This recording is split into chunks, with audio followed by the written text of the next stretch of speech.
really setting the scene between these two teams, as this will be, for one of these teams, they'll be going home. This will be the 2021 season finished for them.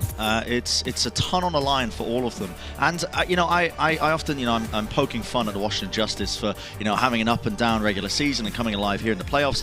But this is this is not out of the ordinary for this franchise. I think back to last year as well. No. They did a very similar thing. And honestly, that is the thing that people will remember you for. They're not going to remember the up and down regular season. It's how you finish at the end is what matters. And for the Washington Justice, they're coming out swinging in this match here today.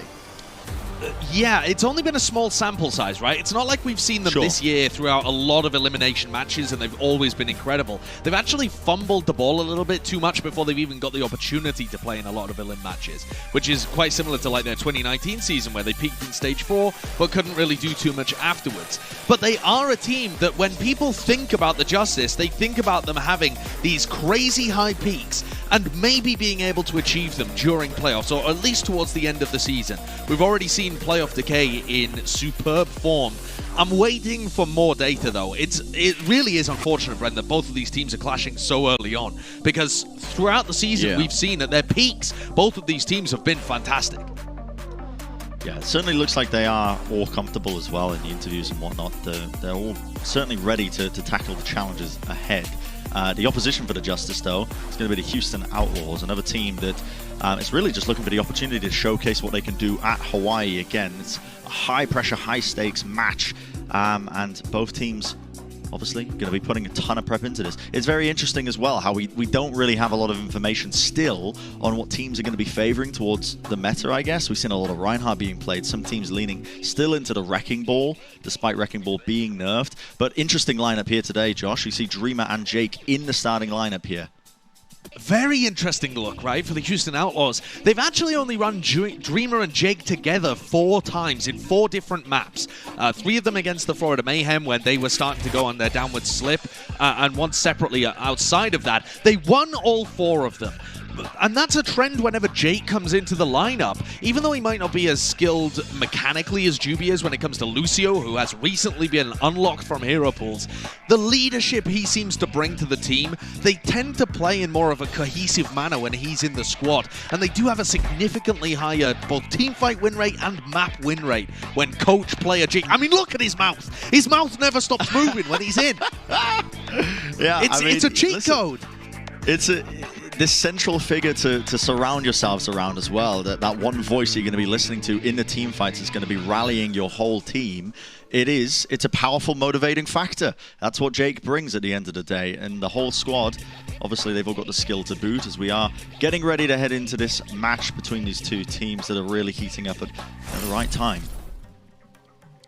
Well, you say heating up at the right time, and that's the question for the Houston Outlaws here. As we head into Oasis, what form are they in? It has been a serious roadblock to that franchise's success.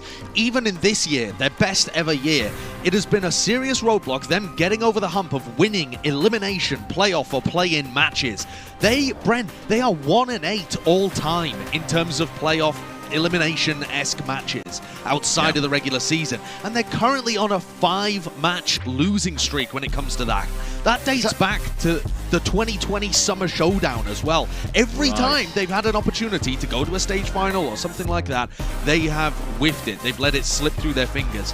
An excellent regular season record. 7-1 in the first half of the season. They let it slip a little bit since then, but still, they are a great team. But can they put it together when it really matters? That's what it is. You said 1-8 over franchise history for playoff matches. Yeah, for like playoff or like to get to a stage final, you know, stuff outside of the regular season where it's an elimination was that one in 2018, qualification the first tournament? No, I think the one that they won actually was in the Summer Showdown against the Florida Mayhem. It was like they had to go through 2 elimination matches. So they ended up winning that one, and then they've lost 5 in a row since then. But this season, they've only been stumped by the best, essentially. It's been Dallas Fuel that sent them home a ton of times from those stage finals opportunities.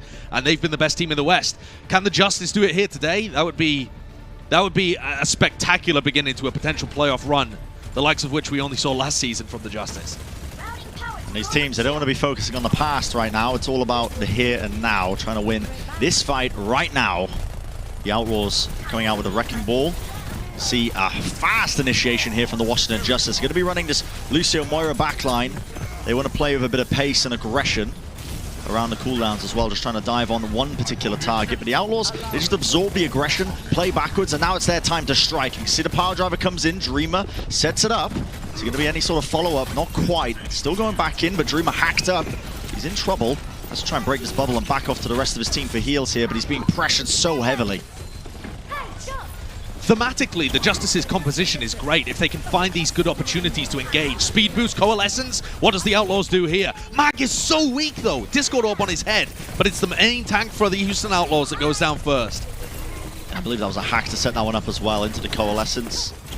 Almost an instant team fight win.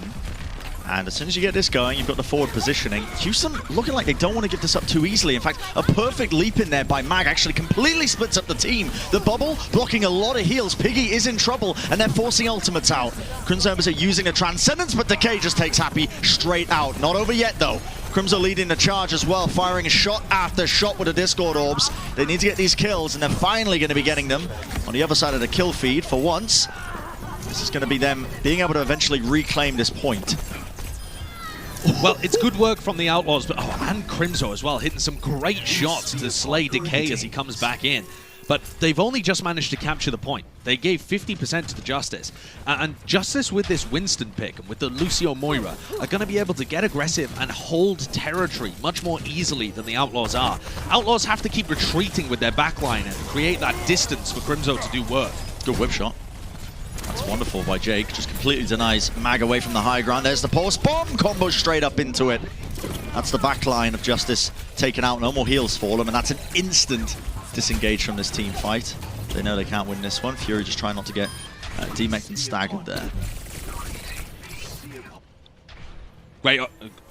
Great team fight from Houston. I mean, as soon as the backline from Justice were able to get close, they collapsed on top of them. Now that they're in the control of the map, they have much better positions for Happy and Dreamer to set up these dives, for example.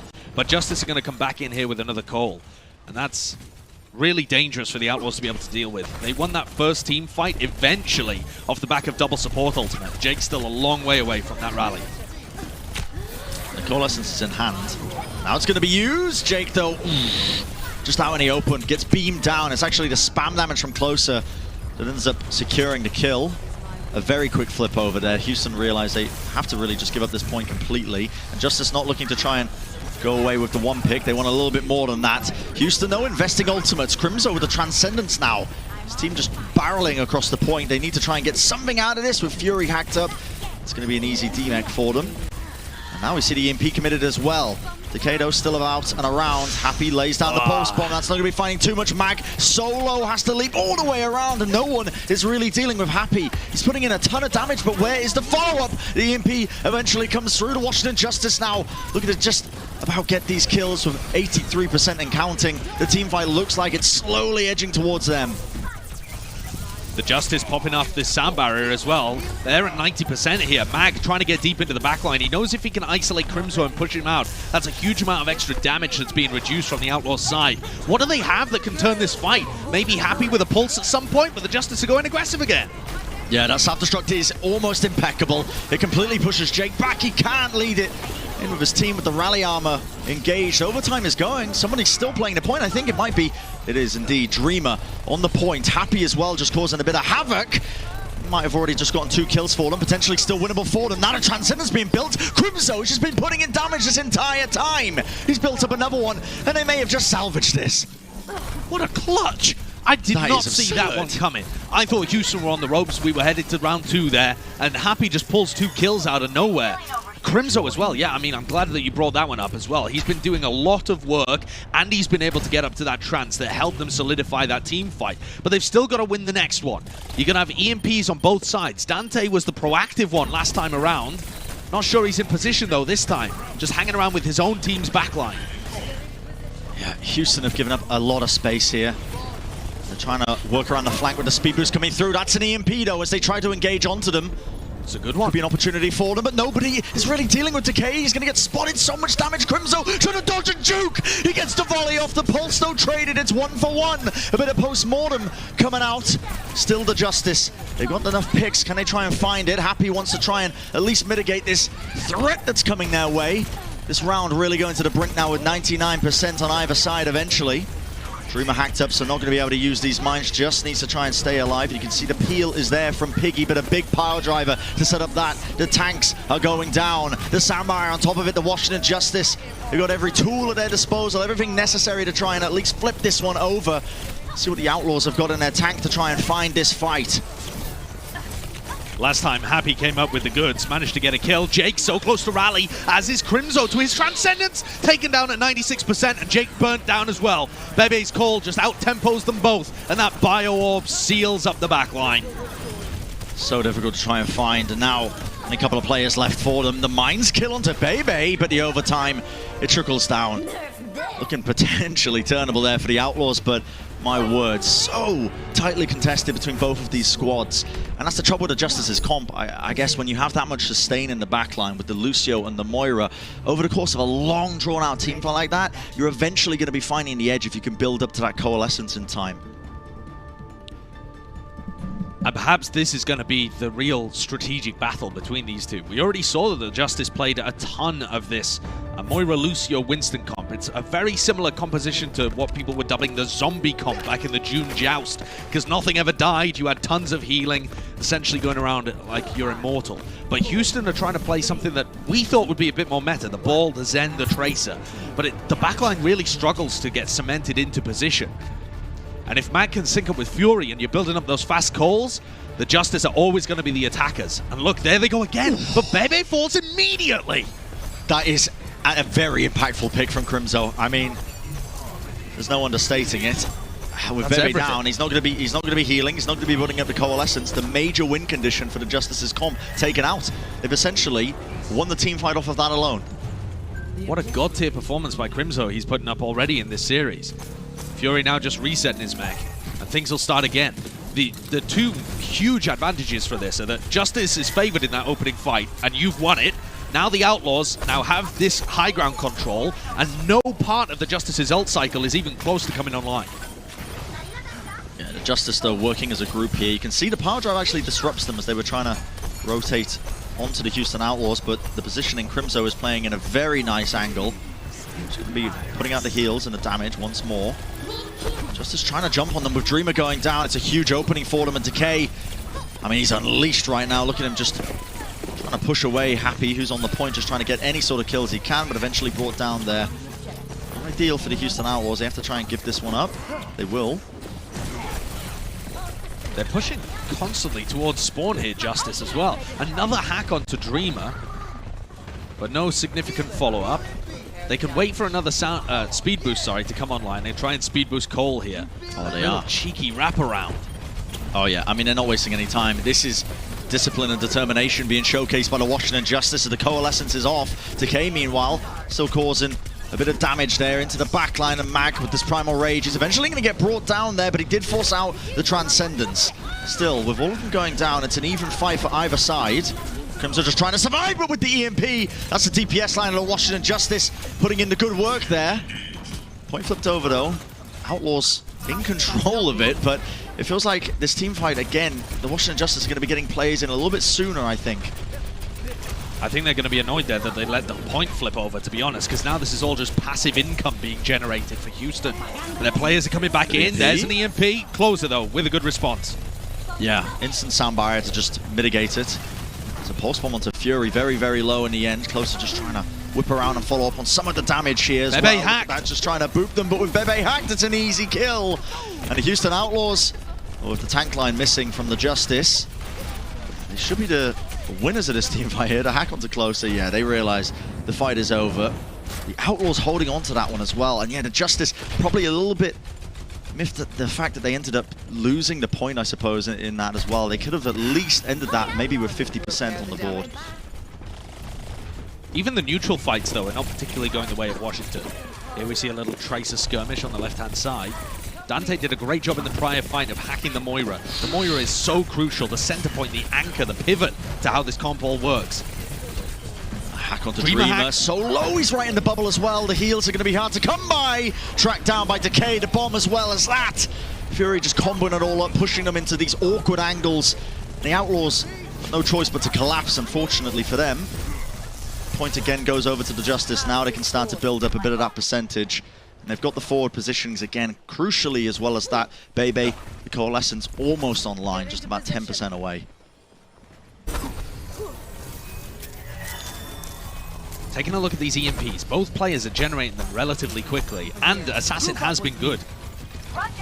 He got an EMP last time onto Crimzo, managed to finish him off immediately, same thing again. Yeah, that's perfect. It's exactly the target you need. It's so hard for Crimzo to play. He's trying to play around the doorway, I suppose, like the choke point, so that he can potentially go from one side to the other to avoid the EMP, but it's an instant team fight win, and again, this percentage goes up. Already 70% now for the Justice. They still haven't used this Coalescence as well. That's the kind of area where you're hoping Jake can be a bit of a deterrent to Assassin getting into the backline. Justice again going for the flank here. Nice defensive EMP though. They were aware of that, and they're aiming to shut down Mag before he can pop the Primal. Yeah, that's fantastic actually. CC'd up, couldn't actually pop anything. Now the overtime goes. The Outlaws, they flipped the point under their noses once more. Happy sends in the pulse bomb. Doesn't get too much done, but now we see Dreamer again rolling deep into the enemy team. It's hacked up though, can't really do too much, but with Fury demeched, the Justice are struggling to find answers. Mag's got to come up big now with this Primal Rage, but with the Discord Orb on him, he's taking so much damage. Samara applied though. Now it's time for him to go back in again, but Crimzo's been holding on to this Transcendence the whole time. It's going to be a freebie. The team's led across the point, and with the damage on top of it, they're all pushed away. The round secured here for the Outlaws, going the absolute distance on Oasis. Here we go, round 3. Neither team looking like they want to get away from their composition so far. And the Outlaws gearing up for what could potentially be a long, long match here. I love the way that they're playing the macro game, though. Both of these teams, actually. Justice are trying to get good value out of their comp. They have to stick together, basically as a 6-player bundle, a death ball. And so as they rotate around to try and get onto the backline of the Outlaws, Outlaws instead of focusing on point pressure, trying to flip the objective while the Justice are diving their backline. And it's causing serious problems for Washington. Yes, they sometimes manage to get the fight win, but at the cost of a large amount of objective time. And here we see the same thing again, just both teams sticking to their guns. They've won one round already. That's the same from both perspectives. They both believe they can do it again. Justice are faster with this comp, so they took the high ground a little bit before the Outlaws could. And look at where this fight's taking place. It's practically in the Outlaws' spawn. He booped away here, closer, just trying to take a slide-off angle, but with Bebe falling, that's, again, a massive pick-off for them. I think it is completely intentional as well from the Outlaws that they are just trying to force out the fade, put the Discord Orb on Bebe the entire time, make sure that Bebe goes down early in these fights because they know how important it is that he stays alive for the Justice's comp to really find a lot of value. Agreed, absolutely. The Houston Outlaws have a great understanding of what they want to do in these team fights to punish the Justice. And the Justice feel like they have to overextend because as soon as they burst those abilities, they have to find a pick. They've got to generate some kind of advantage within the first 5-7 seconds. Look how deep they're going, but the Houston Outlaws, they just, again, absorb the aggression. They just walk right backwards, and now they're going back in. As soon as the cooldowns are spent, Dreamer, I am shocked that he's still alive. No way. No way. There's no way he gets out of that. So low, but the pulse bomb connects. Decay at least gets one of the tanks out of the fight.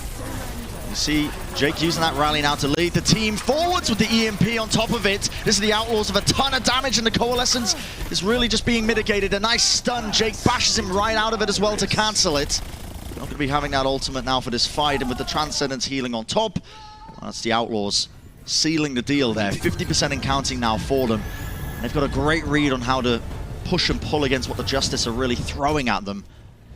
But in that instance, Dreamer was the only person contesting the objective, and he's hacked up. How do you let him survive? That's a massive whiff from the Justice. They have a lot of ults to be able to retake here, but so far the Outlaws have had an answer for everything. Surely they don't have an answer for this. There's a beat, a primal, an EMP. There's nothing the Outlaws should be able to do in this fight.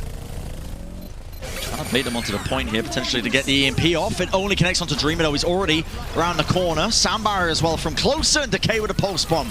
All the ultimates committed. A lot of individuality. What a stick from Happy! The fade away onto his opposition. You are joking. It forces Mag to now use this Primal Rage because he's uncertain as the direction of this team fight. But it is enough to eventually secure it and get this point under their control the first time in this round. But you gotta say, from Houston's perspective there, that's a fantastic team fight. You came into that with no ults other than, well, you had Mines and Pulse, but those are not big team fight winning ults. And you forced out everything the Justice had. They're always going to have this Coalescence, though. The Coalescence builds incredibly quickly. So now for the Outlaws, how do you build a plan around that? Are Justice going to attack you aggressively here, or do you have space to set up an EMP? Nope, Justice is going to go. A very aggressive fade right into the backline there from Bebe, yeah, with the Self-Destruct as well. Outlaws are going to start to play the point here, but it's not looking like a winnable fight for them. But with Closer falling, maybe they think they can turn this. Maybe with a Coalescence, everybody has vacated the premises, so nobody's going to be nearby to take a ton of damage. The Outlaws, again, they bide their time, they wait it out, and now they can start to push back in. Yeah, they have a ton of space here to be able to work with, and Dante has that EMP. There he goes. Yep, Decay just goes down instantly. Assassin, I believe, hacked up as well, so nowhere to run with the Discord Orbs perfectly placed onto every single target. It's the Outlaws in control of the situation. They flipped over the point. It's going to be 99% with the overtime going. Can the Washington Justice even approach this? They're trying to jump onto this now. Decay's going to be using that recall just to get back to safety. He has brought it into the overtime. Can anybody else, though? Bebe forced to use the fade to at least just prolong it out. But what can Mag do? The bubbles burst immediately. Fury left alone onto the point. It's just inevitable now for the Outlaws to be taking map number 1 here. Certainly looks like it. Great start for Houston. This is what their franchise has been looking for, that good start to a playoff game, a play-in game, we should say, in this specific instance. And the Justice are going to have to go back to the drawing board a little bit. This zombie composition that's been working so well for them so far towards the end of the season, and worked well for them in the June Joust as well, has not really come up with the goods. You can just see Jake popping off. I mean, it is just yap, yap, yap the entire time at the end of it. But it worked in their favor. That's going to be an early map lead for them. The Washington Justice, though, they are leaning onto their strengths. We'll see if they can persevere and come back into this series. Currently 1 map down, but anything can happen in the play-ins. Always the potential with the skill that these players have that they can turn it around, and we'll find out soon enough.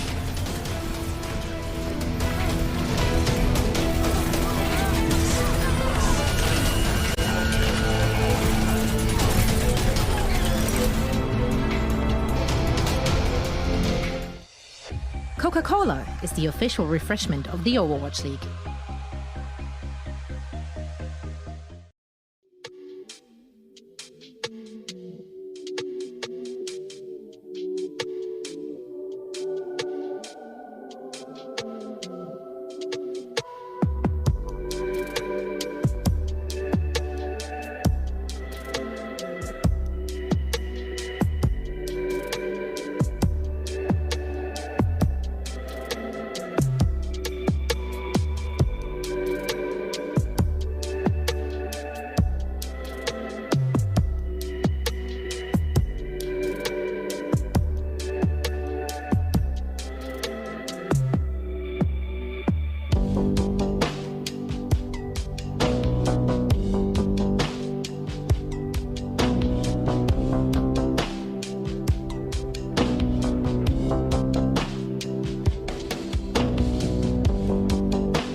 The 2021 postseason has arrived. Head over to overwatchleague.com/2021-playoffs to learn more about how the full playoffs and the grand final schedule along the way with drops.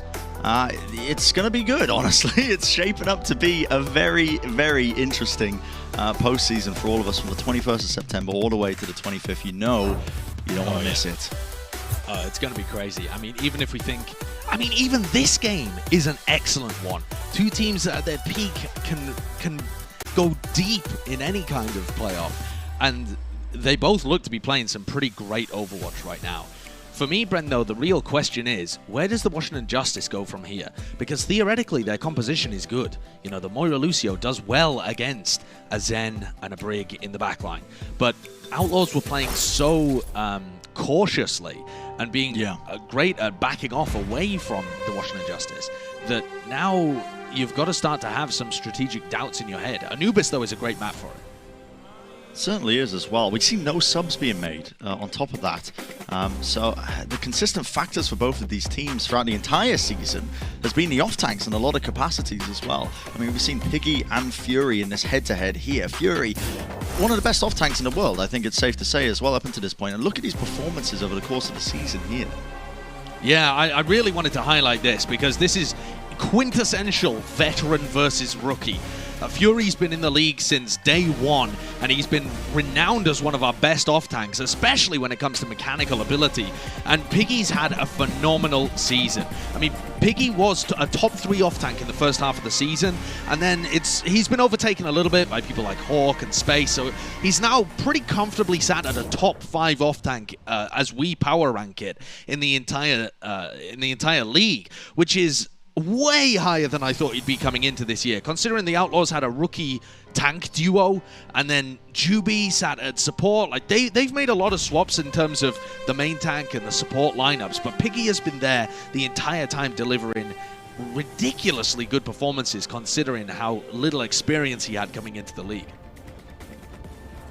He certainly has. I have very high hopes, honestly, for both Piggy and Django coming into this here. Into the 2021 season. I think they've lived up to a lot of expectations, at least, if not exceeded them, for where a lot of people thought that they might be performing. Totally agree. Totally agree. But that isn't...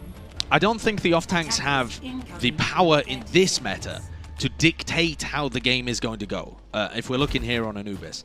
Sure. The Outlaws are going to be defending, and they're going for this Winston pick. So I was wondering what was going to occur here, because this is a Winston map. Playing ball here is very difficult to be able to get value against the Winston comps. But the Winston Lucio comps do seem to be a little weaker than the Winston and a Brig. So the Justice look like they're going to continue running this kind of zombie comp with the Moira Lucio in the back. That's very high pace, very aggressive. The Outlaws going for something a little more meta, allowing Dante to get on his incredible Echo that's been locked up behind hero pools for so long. See this position that he's hiding in as well. I think he's just waiting for the rotation, and then he might just be jumping onto them. It's a cheeky position. Already the Justice, though, they're going to engage right onto them. Straight off to the side, though. Dante going to be putting in a bit of that damage now. They have finally spotted him as well. A lot of space gained here for Justice. The Houston Outlaws are just looking to try and bait out cooldowns. Assassin beaming down Dante. Overstepped himself for but a moment. A critical pickoff, a vital one. You can definitely play off that now. You can see the aggression of which they're trying to take this fight. The Houston Outlaws realize they need something big. But with Dreamer out of the fight there, off to the side, gets taken down there from the excess damage that Assassin is able to put out. It's really just looking like a done and dusted deal here for Washington Justice. That is going to be the cap, though. I mean, that looked dangerous for a moment, like there was the potential of some kind of retake, but when they didn't have healers particularly there, this is going to be a Justice's opportunity to actually start barreling down. The Outlaws have got fast spawns here, but with 5 minutes and 45 on the clock, the Justice are already on the point. A potential snowball. Big Bionade, though. Big Bionade. Yeah. That forces them to retreat. You can't fight that. But they're going to come back in with ults. They have another speed boost Coalescence, and they're going to be straight back on the objective. So much responsibility here for this Nano to get value. It's the Primal Rage that managed to get off. The EMP used in a response by the Houston Outlaws. It's defensive in nature. Dreamer will go down in the end. The Assassin falls as well, so a lack of damage now for them. With the sound barrier on top of it, the Justice are trying to persevere through this team fight, potentially take it away from them. But Dante, waiting, had to use a duplicate on any target that was in front of him. Ended up being the Lucio here. Now he's got to just try and do his job. He'd prefer a main tank, I'm sure of it. Has built up the sound barrier. He's going to be getting it off there. Onto the 5 targets, so a bit of extra health for them to try and chew through. Already pushing right deep into them. The beam following up. Mag falls in the end, so the Houston Outlaws able to stave off that aggression of the Justice that they were dishing out. And really nice patience from the Outlaws as well in terms of how they use those ultimates. I was expecting the Nano to come through early onto Dreamer, and they saved it for Dante. Always 2 great options when Echo's in the meta and available to be picked. And this fight between Assassin and Dante is going to be so crucial. Assassin got the better end of him on point A. He's got to do the same again, but he's hacked! Can his team keep him alive? Yep, just for now. Yeah, he's perfectly safe for the time being. That's an EMP, connects onto the 4 of them. Self-destruct goes in, and that's Piggy. Getting that kill onto Fury, quite nicely done. He's going to be dropping down again. The Justice struggling to get a bit of a foothold here to try and push forwards, but Happy, I should say, pushed away for but a moment. Now they're disengaging again. Yeah, just pulling back to allow Fury to get back with the rest of their team. They can go for another Coalescence engage here, but the Outlaws have another Nano, another Primal. This is the problem with the attack on Anubis. The defensive team has so many options. And it's Coalescence, baby. Uses it in response, maybe some calls made by the team. You can see Assassin also with the duplicate.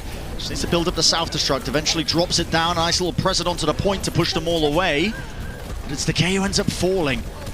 Closer does have the sound barrier. That's going to be a committal into this fight. They're investing into it. They want to be trying to win this one. Jake, oh my goodness, is just diving right onto him. They do get that 1 pick, so the Justice could be looking to potentially turn this. But the way this goes, they've used almost every cooldown, and they haven't got much out of it. They choose to disengage from the fight once again as Houston get the spawners in time. Dante is doing too much. He takes the Nano, does a ton of damage, manages to pick Decay off, builds up his ultimate. They're really not putting their resources in their main tank, and now Dreamer, in fact, has made the move over to Ball as well. Pile drive along with Dante, being able to get stickies and focusing beam could be devastating, but they miss the timing of it. They miss it. Yeah, the timing goes off just by a smidge. See the Washington Justice now, they've gained a bit of pressure onto the point. Mag's leapt all the way into the back, and Happy, he's built up this EMP. Just needs to get back to the rest of the team. Might off to use it. He does indeed. Right into the back. Decay slipped up, nowhere to run. Completely CC'd up, I should say. The damage that they can now just put through is a little bit too much to overcome once more for the Washington Justice. Fury's going to be demaxed again. Justice have been criticized in the past as well over the course of this season for not really taking the initiative enough, and it feels like they're playing a comp that pretty much just all ins when it comes to their cooldowns and their time to try and mitigate it, but yeah, it just doesn't seem to be working too much. Well, that's not the problem today. It's not that they're playing too passively or too scared. They are committing. They're going fully in. The problem is that the Houston Outlaws are being able to ult cycle effectively and aren't being bled out of their ults. The Justice are not getting the value out of this Coalescence that's supposed to be higher tempo. Oh, this could be brutal for Assassin here. There's the Translocator dealt with. Did anyone spot him? Oh, they did, but they can't catch him. He just went into stealth and managed to get away from Dante's focusing beam. Bionade, though, comes out from Crimzo. Crimzo's been doing so much in this match. It's a big power drive as well, and you can really feel like the tempo of the Justice is just completely disrupted. But they got forward without using abilities, Brent, so now they can actually still use them to engage. And they've got to engage right here, right now. The mines, the power drive all down. That's a Death Blossom. Pushes them all away with Happy taken out. This could be the time that the Washington Justice were waiting for. Big self-destruct. Cuts across the point there from Piggy, hacked up. Or sorry, I should say that was the duplicate of Dante. Building up that bomb. Very low though. Closer now has to invest his sound barrier to keep everybody alive. Mag being pressured so heavily. Picks up the health pack, so he is going to be healthy once more, leaping right into them. Nice whip shot to push them away. The kills are finally going the way of the Justice. This is the timing they were waiting for. Here's the Coalescence to try and close this thing out as well. Jake with the rally, trying to stand toe-to-toe, attempting to stand tall, and they're buying time here for Happy to come back with an EMP. Can he get in time? No, he can't. But it's on the Hacked out of EMP. Assassin. Hacked out of it. It was an EMP of Assassin, and it was a huge one. Cleared them all away, and they're going to be able to close it out. Capping up checkpoint B, 32 seconds on the clock. Great finish there from the Justice. It was looking like they may have just been completely choked out of it, but eventually finding their way back in. And I mean, that's a fantastic play from Assassin to be able to close things out. There's been a magnifying glass put on this guy's Sombra over the latter half of the season after he played it so well in like the kind of Junjiao Summer Showdown era, or rather the Summer Showdown, it was banned in the Junjiaos actually. But towards the end of the season, there's been a microscope put on Assassin Sombra, and it really feels like a weight has been lifted off his shoulders as we've now come into the play-ins. He's been playing with much more freedom, a little less fear, being able to go for those big plays and have his team follow up on it. Great EMP. But Bren, the difference maker for the Justice is that they managed to get presence and space without using abilities. The Justice's comp that they've been running with Moira Lucio, with the Winston Diva, essentially you have one like mobility ability on each person. You have the leap, you have the boosters. I mean, yeah, fantastic EMP. Just microsecond levels of timing. But if you pop those boosters, the leap, the speed boost, if you pop all that at the choke, you get to the point and you have nothing left. What the Justice did there was they bullied their way in, and they kept those abilities for the fight itself. That's a crucial adaptation that will benefit the Justice. But now they've picked up Mag on the Rhine, and we saw his stats earlier on. He's #1 in pretty much everything. For sure, a comfort pick for him on the defense side of things. And again, that rush comp on Anubis defense, it's unusual, I think, over the course of this season. We've seen teams kind of trend away from it. It does showcase its weaknesses pretty often. Maybe they can make it work here. It feels to me like this would be a great opportunity for Outlaws to try and go over to a Winston Ana comp, but they're going for the pile drive engage instead. There's no big ult cycling available though with Outlaws comp. And so as Justice slow things down, the Outlaws are they have to execute a really big dive, otherwise this is going to fail. They don't have anything to rely on as a plan B. Yeah, it's all about getting pickoffs with the Outlaws comp. Nice flash. He's going to catch Dreamer. Rolls away, but that shot from Decay. Oh my goodness, Jake just trying to glide away to safety, unable to do so. Dante has worked himself into the backline into a bit of a back position. Has to try and avoid Takeda as he's getting hunted down this entire time. Shot after shot. The Outlaws comp, it doesn't require a bit of setup. They need to get players in positions to get a good dive off from multiple angles. They just need the picks using the Discord Orb and the damage boost, but it's very difficult. Justice doing a fantastic job of zoning them all out. Yeah, this really is like playing Anubis on hard mode when you don't have the Primal and the Nano to be able to work with. They have a trance but no rally, so they can't even pop double support ult and just go crazy with it too. And Justice are getting so close to so many good ults. Ton of damage there. Assassin forced to use the Ice Block, and Matrix up onto platform as well. But a Blizzard into the backline on any kind of speed boost, and the Outlaws backline is just destroyed, surely. Decay into the back, he channels up the Deadeye. It pushes them all away as well. The Outlaws, they thought that they'd set themselves up, but the res will not be denied. This time, a bit of pressure being played onto the point. Justice using that soundbite just to stay into the fight for now. You can see good Dante isolation right into the back here, all onto the staircase. A lot of damage just cleaving all the way through them. That's a self-destruct and way too much to overcome here. Dante has the mech to get back into, but he's just waiting for the duplicate time to fade away. That's what they needed. The Outlaws just needed to corral, I suppose, the Justice into a bit of an unfavorable situation, take the positioning, the high ground, and collapse onto them. Yeah, gorgeously played, actually, by Houston. I was worried for them. I don't think their comp... I do still believe that playing this Ball's End comp on attack Anubis is like playing Anubis on hard mode, but they still managed to get that. They pushed Justice back into a corner, played a really slow, positional game, making sure that Justice were confined to the low ground and had no options left. D-Mech Fury, and then they went in for their dive. Gorgeous patience and discipline being shown here by Houston. Just holding on to this Earth Shadow.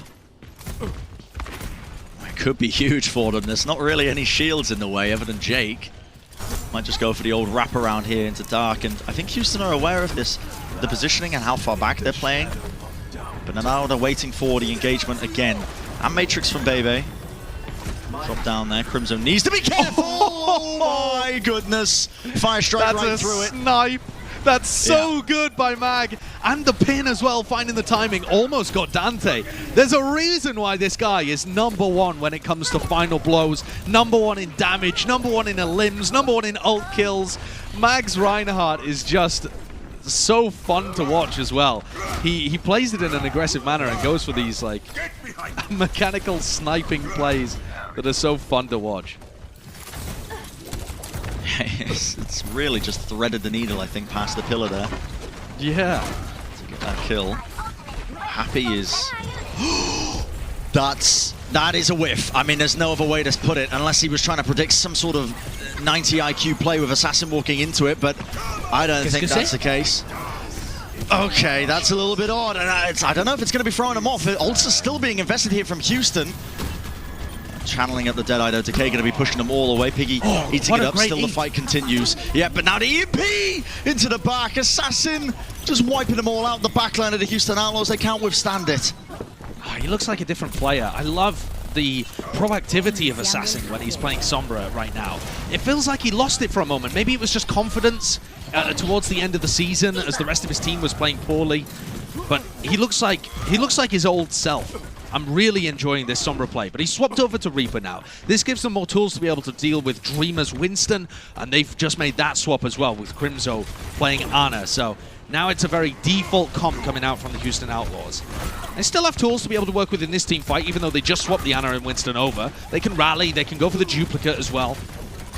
But there's only 2 minutes on the clock. Oh, look at that pressure. Self-destruct over the top, forces out the Immortality field. But Dreamer is down on the floor. Gets taken out there, just swinging away into him. Pulse bomb on the back. Happy's not going to be getting a connection that he was looking for here still. Forcing out these ultimates in the end, and they do get a tick on the board for the Houston Outlaws, but running out of answers. Another snipe from Mag. Catching Dante. A minute 30, Josh. And because the Outlaws made this swap to Winston Ana so late, they're not really building up to a great ult cycle here. They don't have that Sombra to be able to work off. They use duplicate and rally and self-destruct in that fight. So ult bank is looking real dire for Houston. And Mag still has a shatter that should be relatively free. A lot of mobile targets to deal with, but if he times it correctly, he should probably be able to grab at least one. Knock him down on the floor. So much pressure here on Dreamer to generate value with this nano. Unless they give it to Dante again. Maybe they just want to put all their eggs in the Echo basket. And here we go. The engage comes through with the nano boost on him. Bubble off onto the corner. He's really being pushed right into the back of the map. That's a shatter, and that's going to connect. Dreamer and Crimzo, they're dropped down to the floor here. Snipe's going to be going for the pin right in there. Mag, the Immortality field just to keep him alive. Tries to go for the snipe once more. Outlaws forced to disengage. Yeah, they've been rocked back. It's a nice bio nade, but it's way too late. There's going to be no follow-up available, and Crimzo pays his life for it. 20 seconds. The Washington Justice are holding this one. 20 seconds left. Who do the Outlaws even have to touch? A Tracer, perhaps? And then a Primal? This does not look winnable whatsoever. I don't know how they're going to do this. This looks like the Washington Justice are just going to be securing this map right here, right now. 4 seconds remaining. Someone's got to try and touch. They're being pushed away on every angle. Happy's managed to get in, almost pays with his life. Overtime now ticking. That's a self-destruct. Good placement of it, which pushes them indoors. That's a pulse bomb. It does force out the Immortality field, but what can you do to prevent that? The Death Blossom ripping across the point. It eventually fades away, but Assassin's still doing the damage, and Decay as well. Washington can always rely on the DPS players of this squad to get the damage done, and that is going to be the map. Washington Justice securing it and evening up this series. We certainly have a game between both of these teams here. You love to see it. The Justice are not going out without a fight. Both of these teams should be evenly matched, and I was hoping we'd get to see peak performances from both of them. It was a very intelligent map decision here from the Justice to take us over to Anubis, and it looked like the Outlaws were pushed slightly outside of their comfort zone. We'll see how this one develops. Both teams so far are kind of sticking to their guns, just going with their game plan. At what point does one team have to pivot? When do we see plan B? Because Houston have not been so great at that this season, and the Justice, they're kind of sticking to what they know and what they love as well. Yeah, the battle of styles that's taking place between both these teams is so interesting to see, and of course, the stakes are so high for this. The winner goes to Hawaii, the loser, that's their season finished. We're going to go to a short break, and on the other side of things, of course, the continuation of this series is going to be taking place, so you don't want to miss that in the slightest.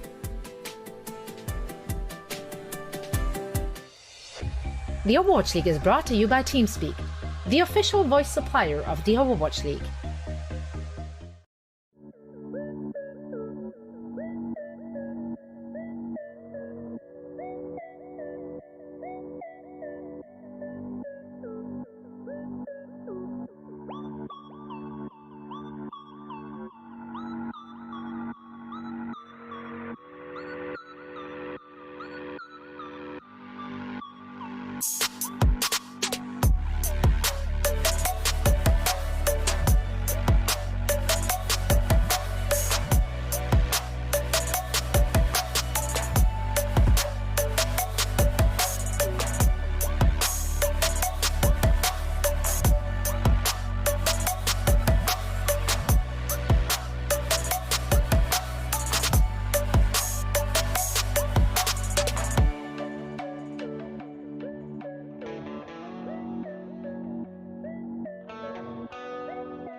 He is so aggressive, Mag, but there is zero fear that he is going to be taken out. I mean, this guy. Mag goes in with the nano boost. Mag somehow finds two with the landing. The Primal Rage comes out right after it, but the jump pack damage was already done. And again, this guy is living up to his name.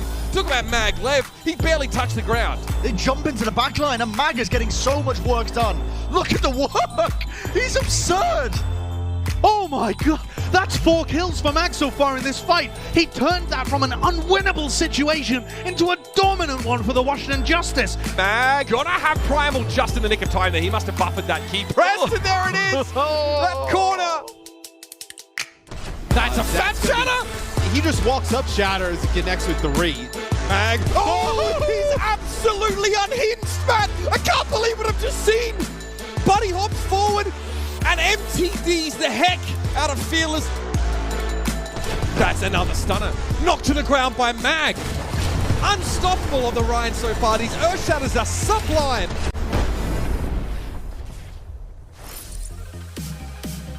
Mag has certainly been putting up the numbers here in this play-ins game. Loser, that's their season over between both of these teams, the Washington Justice and the Houston Outlaws. The winner gets to go to Hawaii and move on to the playoffs themselves. So you can see what these teams are playing for, and it is tied up as well. Thank goodness, Josh, that we're not going to be seeing another 3-0 of Overwatch here in the play-ins. Yeah. The Eastern region was treated to a great game last night between Seoul and Philadelphia, but even that was only 3-1. I feel like, Brent, this could be our first 5-mapper. I actually think that both of these teams are going to be very evenly matched, and the series certainly could go the distance. So much of it comes down to intelligent map picks that play towards your style rather than your opponent's. And you can see that, I fully agree with the Anubis pick. I think that was a fantastic one for the Justice. Houston are going with Eichenwald, which I like for their style of play, where they're playing, the backline with the Brig, and they're a bit more flexible perhaps than the Justice. I can only think of pain when I think of Eichenwald and Houston, though. So many scenarios in their past, with this roster and with prior ones in 2018, 19, 20, where they have fumbled Eichenwald, and it's been a real talking point in the community. Even stretching, thinking back to GOATs, their most recent game on Eichenwald, Brent, was part of their 0-3 loss to the Boston Uprising, where they got destroyed by Valentine's Genji. The Boston were playing Genji Tracer, and they just got wiped out. So I'm hoping the Houston Outlaws have a good game plan here to justify this map pick. They put a lot of practice in, that's for sure. Every single team has. Moving forwards into this. It's all about how they're going to be, as we've already been mentioning, adapting. These teams have been going blow for blow currently as well. Neither side really leaning away from, I guess, their game plan when it comes to the compositions, which is something you mentioned as well, Josh. It's mainly been like on the strategic level of the Justice kind of, not investing all of their abilities to try and engage onto the enemy, trying to take space slowly, or Outlaws really getting these good disengages off. Yeah, we'll say the Outlaws were a little slow to make a compositional adaptation on Anubis that I think cost them the map. But we have seen, some macro evolutions from both of these teams. And again, they're just going to stick to their guns. The Outlaws, I think, are going to find it pretty difficult to defend here, because if the Justice manage to get in through this choke for free, they can pin them against a wall at the back of this point A. Yeah, it's already happening, slowly but surely. Dreamer trying to boop a couple of them away, push them away. Oh my god, that's a lot of damage. Dreamer solo, he's going to get chased down. That's Assassin taking him out. Hacked up, Dreamer just trying to disrupt the tempo again, but ends up paying for it with his life. Still, he is there into the back line. Assassin getting hacked up, but I don't think he's going to be going down anytime soon. Surrounded by teammates who are going to be helping and assisting. Already, look at that. That's a capture, straight up. Houston just missing the objective, trying to stall that one out. Yeah, the timing on that was pretty far wrong for the Outlaws. And you can see as they commit to this team fight, there was still a chance that they would have been able to win that one out. That's a pretty good old-fashioned Charlie Niner, I'm not going to lie. 5.5 minutes on the clock as well. That's an early one. Now, though, as you get towards point B and arguably even point C, there are more opportunities for Houston to out-rotate the Justice and kind of bait them into bad dives. But Justice are getting this ult bank online that's going to be pretty devastating for them. If they can find a good position to get the Coalescence off and run down the back line, Outlaws are in trouble. The fight taking place in the stairwell, pushed away. Almost getting that kill. Happy has to use the recall there. It's a good EMP by Dante. It is fantastic. That one pick is going to be disrupting this push, at least from Justice, but now they're going deep in here. Bebe uses that fade just to get into position. Decay with a pulse bomb, of course, that's going to be a connection, and he gets the beat down on Happy as well. A cheeky little two-piece for him, always consistent with these picks. He really is. I mean, Decay and Assassin have been the heavy lifters for the Washington Justice so far in their play-in run. It's been short, sure, but it's been sweet for the Justice too. They're playing some of their best Overwatch. And now for the Outlaws, as they come back into this, sure, they have a rally, but the Justice, again, have good positioning. The Outlaws are going to have a choke point at their backs. And even that pulse bomb can do nothing against Mag's Primal. What is... How on earth does that kill happen, though? Okay, Bebe taken out somewhere along the line there. Discord Orb, potentially Jake also getting the stun up on it. Might be able to turn it around, and no, not going to be happening for the Justice. That is a fantastic pick, and also Great opening as well, coming out from Happy as well to force out that Primal Rage, so they couldn't really use it at an opportune time. Yeah, I really did think that Justice had the opportunities to go aggressive, that they had the right positioning that they needed, and the time as well. And yet, somehow, Bebe dying really just scrambled that entire plan. They still have a huge time bank to work with, but the ult investment was pretty severe. Let's take a look at this replay as well from Jake's POV. Oh, Bebe just gets caught up top here in a rough position, isolated from the rest of their team. Yeah. The slam and the engage from Happy just drove a wedge through the Washington Justice. Good opportunity for Justice, though. They commit the soundbite, but look at that. It was as the Houston Outlaws were just disengaging. Yeah, it's such an early ultimate that it essentially just gets completely mitigated. Mag's whipped away there. I think that might have been just a whip shot coming out inside the combination. You can see them chasing them down. Bebe falls. Post bomb. That's a connect. Happy not going to be getting a kill out of it, but certainly does a lot of damage, and it's going to make the Justice think twice about pushing back in here. Close has been hacked up as well by Dante. No opportunity for a follow-up as Decay's there with the peel. And the Outlaws now are looking good when it comes to their ult bank. The Justice are going to find it hard here at this section to get in for free, and that's what we're talking about, right? They need to be able to take space without using abilities so that they can actually set up a dive properly. And the Outlaws have so many tools to be able to sustain. I would expect the Trance to come out here if they're under pressure. What a stick onto Jake. Takes him out, but it's the Outlaws with a firm grasp here with the kills that they're getting. Bebe, an aggressive fade. Oh my goodness, comes in with the Coalescence as well, and it does force out the Transcendence. The Houston Outlaws still going to be alive in this fight. They're going to be disengaging. They need to loop and wrap around here with a speed boost to try and get out of the way of the Houston Outlaws. They're on a bit of a warpath to try and stop this with Dreamer falling. There's an opening. Now the Justice look to try and, again, push forwards. There's the EMP from Assassin. Only connects onto Crimzo and Happy. Is there going to be any kill? Crimzo being peeled for quite effectively. Whoa! Point now, getting dangerously coming through. Mag going to be jumping right through the window. The Primal Rage from the back line. No one's really going to be anticipating that anytime soon. And that should be the capture now for the Justice. What a play from Mag. I love that.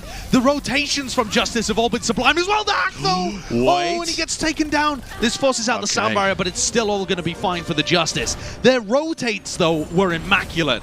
Great calling. Whoever's doing those macro rotation calls for the team, perhaps Closer, now he's on Lucio, is doing a great job for Washington. They forced out EMP. It came out defensively. Excellent EMP from Dante. Then they go back in with that call to force out Trance, and they still managed to disengage again before forcing a third mini team fight and getting the win. This is a different Justice. Definitely one that we've only seen glimmers of during the regular season. They're going to be stopped short for now as Jake is going to bring down Assassin. The kills should just follow through right now quite nicely for the Houston Outlaws. Collapsing onto them here. And look at the adjustment in Justice's composition as well. They've moved Bebe over... Fury really wants to die there to the mine so he doesn't give over any ult charge and he can just immediately start the respawn, but staggered out for a little longer. 2 minutes on the clock here, though. And Bebe has swapped over to Ana. This gives them a little bit of... they're a little slower with their tempo. They don't have to play as crazy aggressive as when they had the Moira, but they have a better ult, or, you know, a more impactful ultimate for being able to take space with Mag. That's a the timing on that. Crimzo, impeccable with the Transcendence, but the post bomb, oh, that's going to go straight through it. Happy returns one of his own. That's Bebe falling. Good pick for them. A lack of healing now for the Washington Justice. They might need to think again about whether or not they want to push past this choke point. And this is the aggressive forward hold from the Houston Outlaws. Justice not really anticipating they would be pushing all the way outside of the gates. Yeah, and that pick on Bebe is fantastic. It slows things down and allows Dante to get up towards his EMP. Dante's been using them defensively most of the time. And I anticipate that that's going to be happening again here. We'll see this engage probably come through and Nana boost onto Mag. Oh no, they actually take the proactivity, the initiation here for the Outlaws. It didn't hack onto Bebe though, so they get the Nana boost off anyway. Mag's going to be healthy, gets the Primal Rage off, and he's leaping right in, but he's not finding too many targets. In fact, burnt down already. 300 health on him. But now the team's ready to dive in once again. The Washington Justice finding it straight in there. Dreamer falls, but it's traded 1-for-1 with the main tanks. Closer has the sound barrier. Does he opt to use it? Does he think this is a winnable fight? It seems so. Goes straight in there. The South Destruct pushes them away into K's. Taken out again. Crimzo has been immense on the Zenyatta. I think he took some of the damage, though, from the self-destruct, because he had the sound barrier on top of him. There's no way Crimzo killed him through sound barrier, so he must have taken some damage there from Piggy, who just had his self-destruct in a really enclosed, really big open area, I should say. And now Closer goes, oh, what are they going for here? Closer thought about shifting the break. Instead, they're going for a speed boost on Mag. I mean, this is just desperation for Washington. How did they even get in here? It's so difficult for them. Dreamer has the mines. Fury will be able to get that contest going. Decay has to drop himself in. Mag now right in the front lines of the nano boost, but look at those mines scattered right at the gates. Nobody can push past here from the Justice, but at least they got the nano boost off. Mag, though, the damage he's taken with the Discord Orb on him, he can do nothing but hold his shield at the end of the day, and with that power driver, that might just seal the deal there. No EMP is going to be able to turn this. Decay still in the fight, though. He's a good player, but I don't think he's going to be quite able to 1v6 here and now, and that's going to be stopped just shy of that final checkpoint here for the Justice. And while it was a great offense for checkpoint A and B as well, to be honest, the Justice didn't make the adaptation I think that a lot of people would have liked to see of putting Mag on the Rhine early enough. It is hard to play Rhine in that instance. You're getting booped by a ball, you have constant Zen pressure on you, demolishing your shield from long distance, but there were other compositions that Justice could have potentially tried there. All in all, for Eichenwald, it's not an amazing push. You managed to get checkpoint B, but only 40 meters through C. So, it's winnable, but you could say that for both teams. Brendo, in my opinion, the Outlaws have had their struggles on Eichenwald attack more often than Eichenwald defense. So, I want to see whether they're capable of getting the value from this slower paced composition when it comes to them having to be the initiators. And Justice are starting here on Rhine. I mean, playing a brawl comp here probably is going to force out some level of adaptation from Outlaws. Maybe like Happy moving over to Hangzhou perhaps for added pressure onto Mag, or maybe, you know, then seeing Dante swap over to Tracer. Something like that might be on the cards here. Yeah, the potential's there. You can see Happy is just kind of teasing us a little bit here with the Widowmaker. Looking for an opening pick. If somebody's high up in the sky, he's going to be jumping right up there.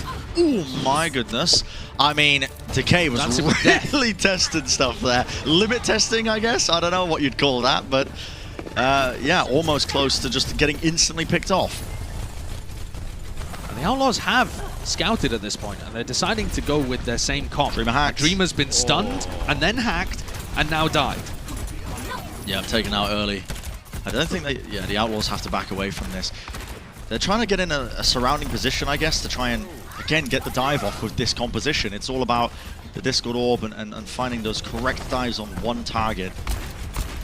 But Justice are scouting that. Fury is watching the avenues behind.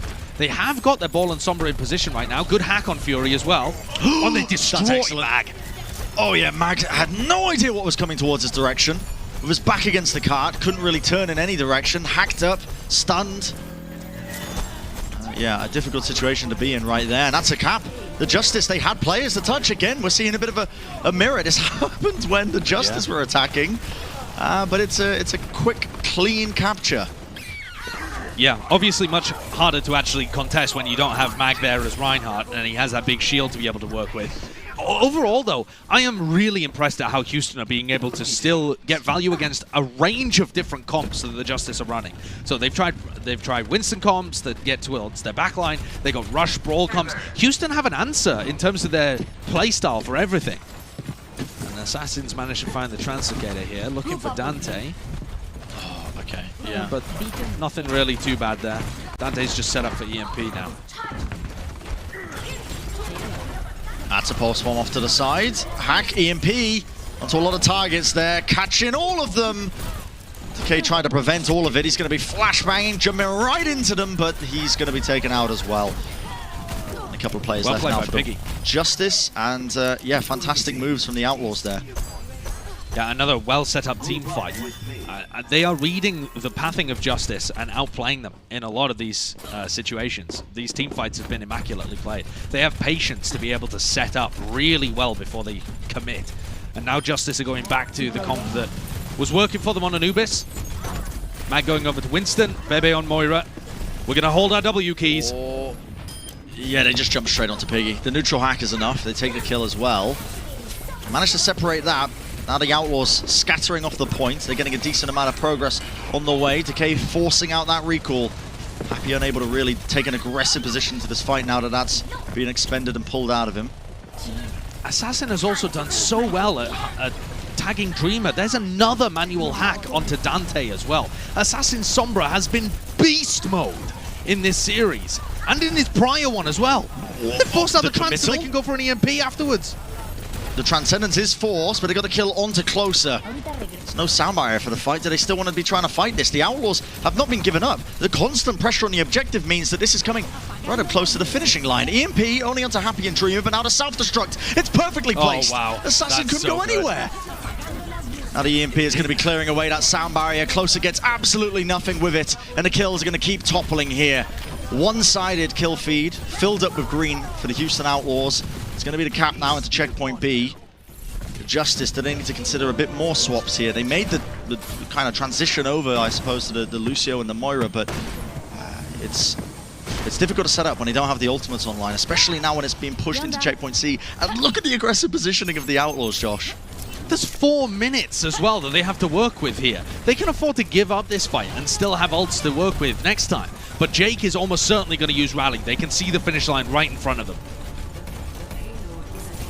Decay has got to come up huge here. The pulse bomb in hand. It needs to find a target. It needs to find something.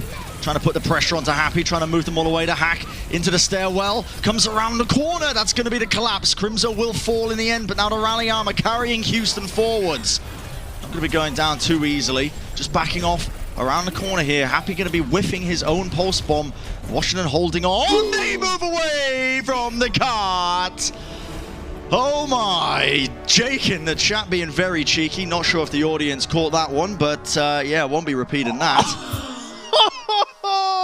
Oh, that's brutal. Oh, the Washington Justice just had to back off there, I believe, because of a self-destruct from Piggy, and nobody was willing to be the sacrificial lamb that kept the objective alive. High pressure scenario, and the comm structure of the Justice folds a little bit. Oh, I mean, I wish we could tell you what was going on in the chat right now. The Outlaws are playing the psychological warfare as well. Jake and Dante. This is, I mean, what is this? Just the CDL? The people need to know this. I need to get this out there somehow. This is the Outlaws playing a war on 2 fronts here. They're really playing the game. They're playing the game and also in the match chat. Anyway, they are what deep in the heads of the Washington Justice. I mean, just for reference for the audience at home, Jake says you're going home soon. Get ready, which is just brutal. And then Dante afterwards as well says, why use 2 support ults into EMP? They weren't even at their PCs, Brent. They weren't even there. They're not even reading the chat. They're out. They're gone. I mean, that's the approach. You have to take that approach. You can't, listen, you can't read it. Ruthless you can't killers. be pulled into it. You just got to say, okay, how are we adapting? How are we looking at this next map? Because that is what the Justice have got in their minds right now. It's 1 map away from being sent home. From the Outlaws moving forwards to Hawaii. They're going to do everything in their power to try and prevent it. And we're going to be finding out after the break just how it's going to go down. Walk up now, Jake. Walk up. Go for it. I'm going to cancel the mech. Go for it. We're on. Look at me. Focus. Guys, Direct. primer. I'm mining. Kill us. What's the next one? Yeah, go. Direct. Right up, Nice job, guys. Oh, Shiba says he can't kill.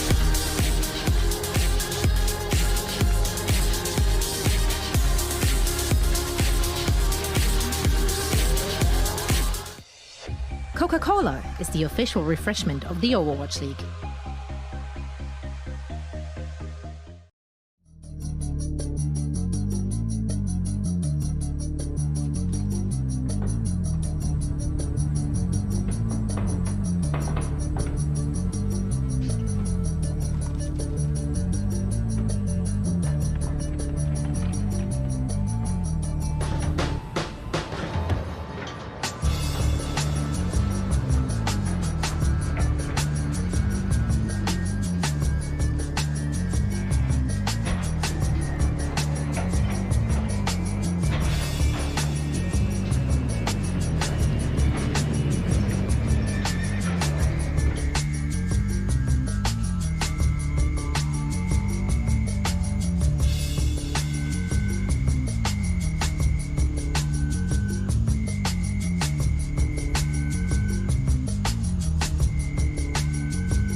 Welcome back from the break, everybody, and the Houston Outlaws franchise trying their hardest, I think, to upset these narratives that we've been building over the years. They used to be the pretty boys of the league, Josh. Now they're turning into the villains. You know, I could be your angel or your devil. That kind of vibe is what's going on with this squad.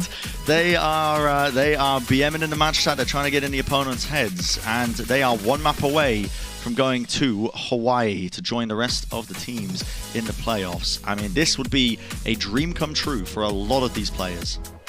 It certainly would, especially for Jake and Dante, who are talking their smack in the chat, but have also lived through the hard times for the Outlaws, right? Especially Jake, who's been with them since day one. He's had some rough seasons for the Outlaws. This is absolutely their best performance. This roster, not just the 6 that you've got right in front of you now, but the overall 2021 roster has been performing like a top-level team throughout the regular season. But the thing they've still haven't been able to shake is this inability to perform at the top elite level when it comes to elimination matches, play-in matches, stuff like that. They, like I said at the beginning of this match, Brent, they are on a 5-match loss streak when it comes to playoff games. This would be them breaking that streak. If they're able to make it through the play-ins here, defeat the Justice, make it to playoffs, they have an opportunity to end that curse and start afresh. Turn a new leaf and see just how deep they can go this time around. It would be incredible for all of them. For the Justice, they're looking to not get sent home. It is one map away. They've got to try and come back in this one. Dorado is going to be the map of choice for them. They've been working around, you know, making these compositional changes, but again, it's the adaptations that are just falling short of the mark here for them. Well, here we go. You got to think about map selections here, Brent, and whether or not they make sense. The Washington Justice trying to go towards Dorado here, I think makes a ton of sense. You're trying to get to a map that has a lot of high ground that you can access running a Winston comp. They're clearly not trying to play into Mags Reinhardt. We haven't seen too much of that this match. And yet, I think what's the recency bias of having just watched Reichenwald, I think, is going to lead a lot of people to believe that Houston are firmly in control of this series. But when Justice have been able to select the maps, when they got to Anubis and now potentially on Dorado, they've found positions to make their composition of the Moira Lucio Winston really, really work. That's what they're... Oh, hello. They're starting on the Ryan, actually. I really thought this was going to be them trying to pick up the Winston. I don't think Ryan is going to be very viable for them once they get to checkpoint B. So they've got to have a great plan of how to pivot. The fact they're still running the Moira Lucio here indicates to me they can swap to the Winston at any point. They're only running Ryan for this initial spawn camp, I think. But, I mean, at some point, Justice subvert all expectations, so who knows what they're headed for here. But I think this is just for the first couple of team fights. And everyone. Now holding close, scattered out, the rotation comes through here for the Justice. Already you can see the speed at which these teams are playing it. Yeah, they've got no one. Exactly, the May is usually utilized to try and catch somebody with the wall, with the freeze, anybody. But the Outlaws are like, okay, we read what you're doing, we're just going to be playing around you, out of your range. Yeah, normally the May is also used to try and rotate with the Rhine Shield here in this room. Oh, wow. As soon as Max Rhine Shield is down, they're stuffed. Yeah, the punch comes through, but it's actually Dreamer who's the one who goes down again. This Doomfist adaptation by Happy to try and punish what the Justice are doing, trying to brawl, close quarters gameplay coming from them. Happy just about evading that as well, gets out of there, but still the Justice are healthy in this fight. Work forwards, Happy trying to go around the flank once more, Seismic Slam down onto the deck. He's trying to find his way out of there with the Coalescence of Baby Unleashed. Looking for the target, looking for the kill. Not going to be finding too much, but just at the tail end of it, there's Happy falling. And the Justice are getting so many picks here. They're doing a great job of being able to hold forwards. This kind of spawn camp is only supposed to buy time. You're not really supposed to win here. Nobody aims to stop the payload after only 20 meters. The Outlaws have got enough tools here to break it. The question is, how cheaply can they do it? Can they do it with just a single ult? Can they do it without using any? Can they force out Assassin's EMP? Certainly looks like it early on. It's not even the EMP forced. comes through. It's used. It's willingly used in offering to try and forward hold still, continuing it. The Washington Justice have essentially achieved what they came out here for. 2 minutes off the clock already, right at the spawn doors. reminiscent, I think, of the, I believe it was the Washington Justice in London who actually ended up seeing a full hold at the spawn doors again. There's a Self-Destruct over the back. Now the Outlaws are finally putting a couple of ultimates into the fight and are coming up with the goods, but the Justice, that's a sound barrier. Do they have the damage now with Mag missing? Doesn't look likely, but with Happy taken out, maybe they can at least buy a bit of extra time now. They are falling one by one though, and the Outlaws with the better spawns are going to finally get this cart moving. That's a long time ticked off the clock. The Justice are going to be incredibly happy about that. Mag coming back to the front lines on Rhine has a shatter as well. Here's where I'd like to see Dante set up in a forward position and look to keep this momentum going. They want free cart push here, which means you've got to take the fight early. The shatter connects. That's 3 players down the bubble. A little bit late. Self-Destruct over the top and now the EMP is used, but where's the follow-up? The team isn't ready. And look at this. Decay's in your front line with the Death Blossom. He's already taken him out. Traded 1 for 1 though. And closer falls as Dreamer ends up committing that Primal Rage. Just bashing them all around. Unable to really get anything going here. No connection for the Washington Justice. Just being passed around the court, it feels like. That's going to be the team fight win for them. So the Outlaws, wasn't a fantastic start, but at least they managed to salvage this now. It looks like they will be able to capture checkpoint A. I think salvage is the right word, because when Decay came in with the Death Blossom, I thought that might have been all over for the Outlaws. They're just managing to make it back through, and now as we go into checkpoint B, Mag does make the transition over to Winston. So it's going to allow them access to these high grounds. They're all grouped up on the right-hand side, though. It looks like Justice want to go aggressive very early on here. 5 players all in the loop, and Happy hacked. They're so split all over the place. The Outlaws, it's not really a singular target that they're jumping on, but with Happy hacked up, nowhere to run, nowhere to blink, couldn't quite move and get out of there. And Justice, they'd be happy if they can get another pick off here. Assassin's trying to loop around to the side, maybe find somebody. Wonder if he caught Dante. He did, he knows where he is. Trying to go for the hack. Comes right in, it's going to be connecting onto Piggy instead. Still, the Justice taking this fight forwards. And here we see the B plan for the Houston Outlaws. You know, this is the Winston Ana comp. It's clearly not what they intended to run a lot of starting this series out, where they were running so much ball, so much Zen. Good sleep from Crimzo, but it's just a little too late. The EMP still goes off from Assassin. Catches onto a couple, but here comes the Nano. They're going to still try and fight for this. Dreamer has to get something hacked up though, so the Primal Rage, he is really just a sitting target. Very durable at that. Might be able to get something done. In fact, with the 2 picks going their direction, it's finally looking like they're breaking out of again. Another forward hold here from the Justice. And even though the Houston Outlaws is winning, or at least winning this team fight, 2 minutes is not a great amount of time. The Justice is aggressive play, and their willingness to spawn camp and play without fear has ticked a ton of time off the clock. They can keep harassing here. Assassin, delay the card, wait, buy time, speed boost Cole, engage again. And this tempo that the Justice are playing at is so hard to deal with. EMP comes through, connects onto a bunch of different players there. The Coalescence, maybe will manage to get it off, being kind of pressured actually into close quarters here. Now Crimzo is in trouble. So many health, battered away, yep. It's going to be Mag taking him out there. Washington, they invest the ultimates into the fight. They're going to come up rewarded with the win. A minute now, Josh, for them to push this off. And it's so intriguing, isn't it, that the Justice, they've been criticized almost all season long of not taking the initiative in these fights. And now they're playing a comp that revolves entirely around it and seeing success with it. Yeah, this is excellent stuff from Justice. Just seeing them hit the go button is phenomenal. Decay hacked up here. Soundbarrier used, keeps the rest of them alive. Dreamer hacked again. Assassin has been unbelievable on the Sombra. Every manual hack is followed up on, and he's finding them consistently. Yes, he gets punished now, but he's already done his job. There's 40 seconds left. It's all just time ticking away. What do the Outlaws have? Close to this Nano Boost. Piggy uses the Self-Destruct. This is to get a bit of space and create it, but look at that. It's a speed boost disengage. The Justice give them the space and back out. Regain the high ground control. EMP against Nano and Primal. Pressure. Who wins this? I think it depends on how clean it is from Assassin. EMP comes out, only catches 1. Only onto Piggy. Sleep onto Decay, forced to use the Ray Form just to back away and out of there, but he's so low with the Nano Boost on top. That is all the damage done.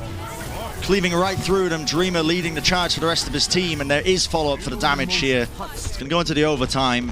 The Outlaws probably sweating at the outcome of that team fight. They're going to be at least able to get checkpoint B here. Now a minute 30 to try and get checkpoint C or push it as far as they possibly can.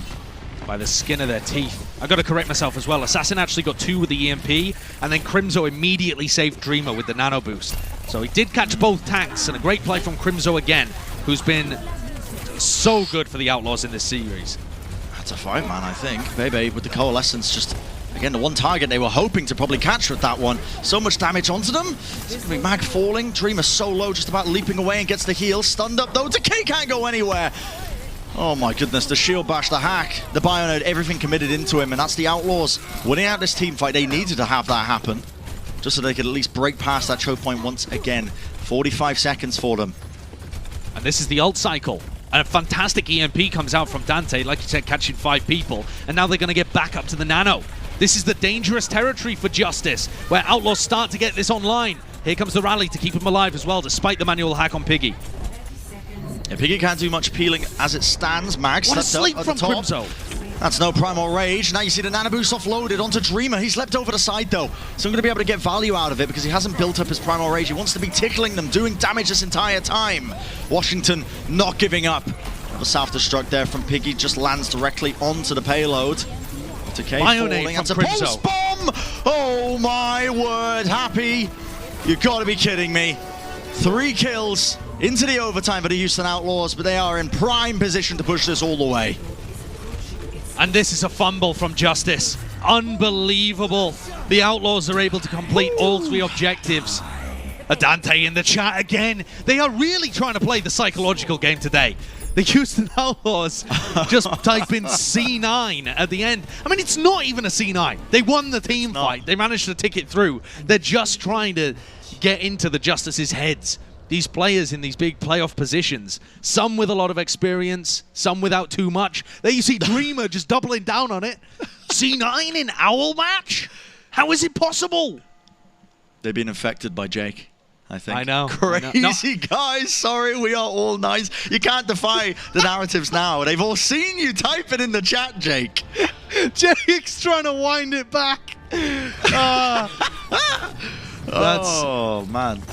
All right, but let's talk a little bit about how this map has gone down so far, because the Justice's defense looked excellent up until the very end, where it all fell to pieces. The amount of time that the Houston Outlaws had, they were lucky to even get checkpoint B.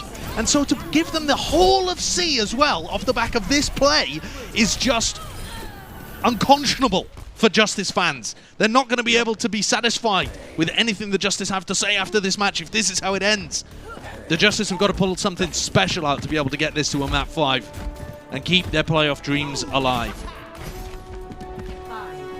That's right, remember the stakes here. It's the Outlaws, 1 map away, going to the playoffs, going to Hawaii, setting the narratives that have been built up over the course of the season, that they choke in these high-pressure scenarios. The Justice, this is one of the best looks that they've had all season long. They don't want to let it end here. And we're right back where we began. Moira Lucio Winston comes for the Justice, Ball Zen for the Outlaws. Crimson just trying to stay safe here. He wants to play in positions where he's not going to get dove upon and taken out. Happy hacked. Well, hack onto Happy. Yeah, that's an insta-kill. Dreamer tries to disrupt it by power driving into the back, but the damage is done. The Justice waste no time in just diving right into them, and they take them out. The Outlaws just crumbled under that immense amount of pressure that Justice are able to put out with this composition.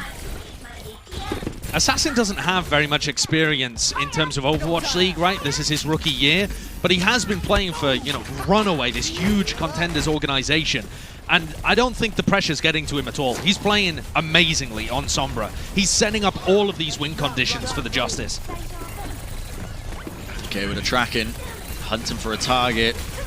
It's a danger. You've got to try and at least push him away ever so slightly. It's a good power drive that comes through. A lot of damage done. That's a stick. Jake ends up going down, and they miss and the Charlie point. Niner. Oh my goodness. In an owl match, Bren? In an owl match? Be karma. It would be karma right now for the Justice to just type C9 question mark. But I think they're above it all. They're above it all. They're not just above it. They're focused on something else, you know.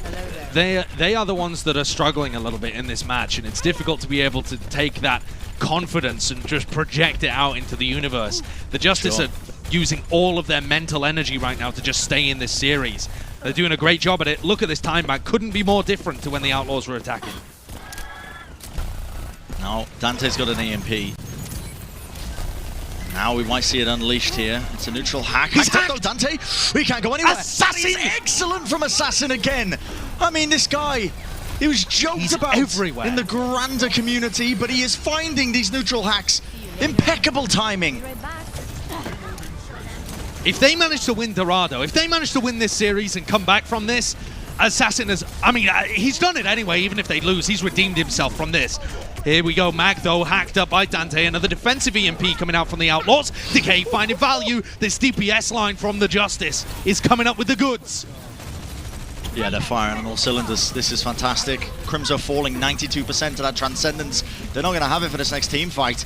It's a Justice that are barreling towards checkpoint B now. An Assassin setting himself up for a position. I saw pre-fire there from Dreamer, recognized it, forced him back. Hack, Dreamer can't get it off. Perfect bubble placement from Mag. Completely pushes away that self-destruct that Piggy was hoping would force them all back. Phenomenal manual hack as well onto Dreamer to stop it coming through. There's the EMP from Assassin. Fantastic Transcendence though from Crimzo. That's tremendous. Keeps the rest of the Outlaws alive. But he is just getting beamed down, and Decay's right on top of him again. They're like, okay, we'll wait out the Transcendence, and now we go in with the Coalescence. It is the ult rotation. The cycling from the Justice is excellent. So many low targets here from the Houston Outlaws, unable to really contest this one much further, and that's 4.5 minutes into checkpoint B. The Justice not letting up. Not one bit. They don't really have an ult cycle going here though. Bebe's, you know, still a team fight away from being able to build up that Coalescence. Max Primal, not great without something to be able to pair it with as well. So you're expecting the Outlaws here to be able to get off a good EMP. Translocator broken though, that leaves Dante exposed, and he is taken down first. That was a coordinated play. Decay delivering again. The pulse bomb into the back. That's Crimzo removed. Lack of damage here for the Houston Outlaws. They could be in trouble. They're still taking a team fight, and they've done a decent amount of work. But I think the way it's going, they're just getting whittled down bit by bit here. There's Dante again, just trying to apply some pressure in towards the back, see if he could hack up anyone, anything. Assassin getting close to another EMP.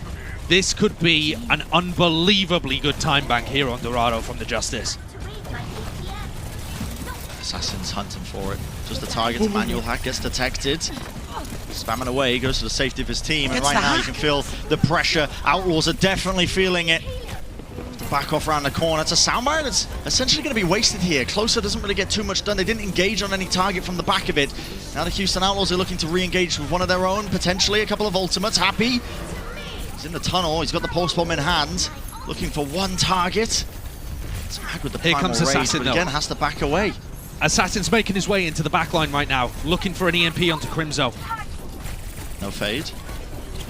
It's forced out. Here's the EMP. He has it available. Lets it loose. It's perfect. Crimzo taken out. Piggy as well, unable to get back into the mech. Those two picks synergized. Decay playing with his DPS partner. Now with 2 minutes 40, only a couple of players remain. Decay is just finding picks and value all over the map. The Outlaws, they unleashed the EMP, but it's a last-ditch effort. That's 3.5 minutes from the Justice. What a stonking good time bank. No word in the chat. Oh, Mag with a little giggle, I think, there, actually. All right. Are we getting a bit of a response, perhaps? Okay. All right. I like this. The Justice, I did say at the beginning that I expected this to be a map 5 affair, just because both teams can pick maps that really suit them and their style. And the Justice have showcased it again on Dorado. They have an idea of how they want to play this, and they've been much more effective. That's the 4th fastest all-time attack on Dorado, Brent.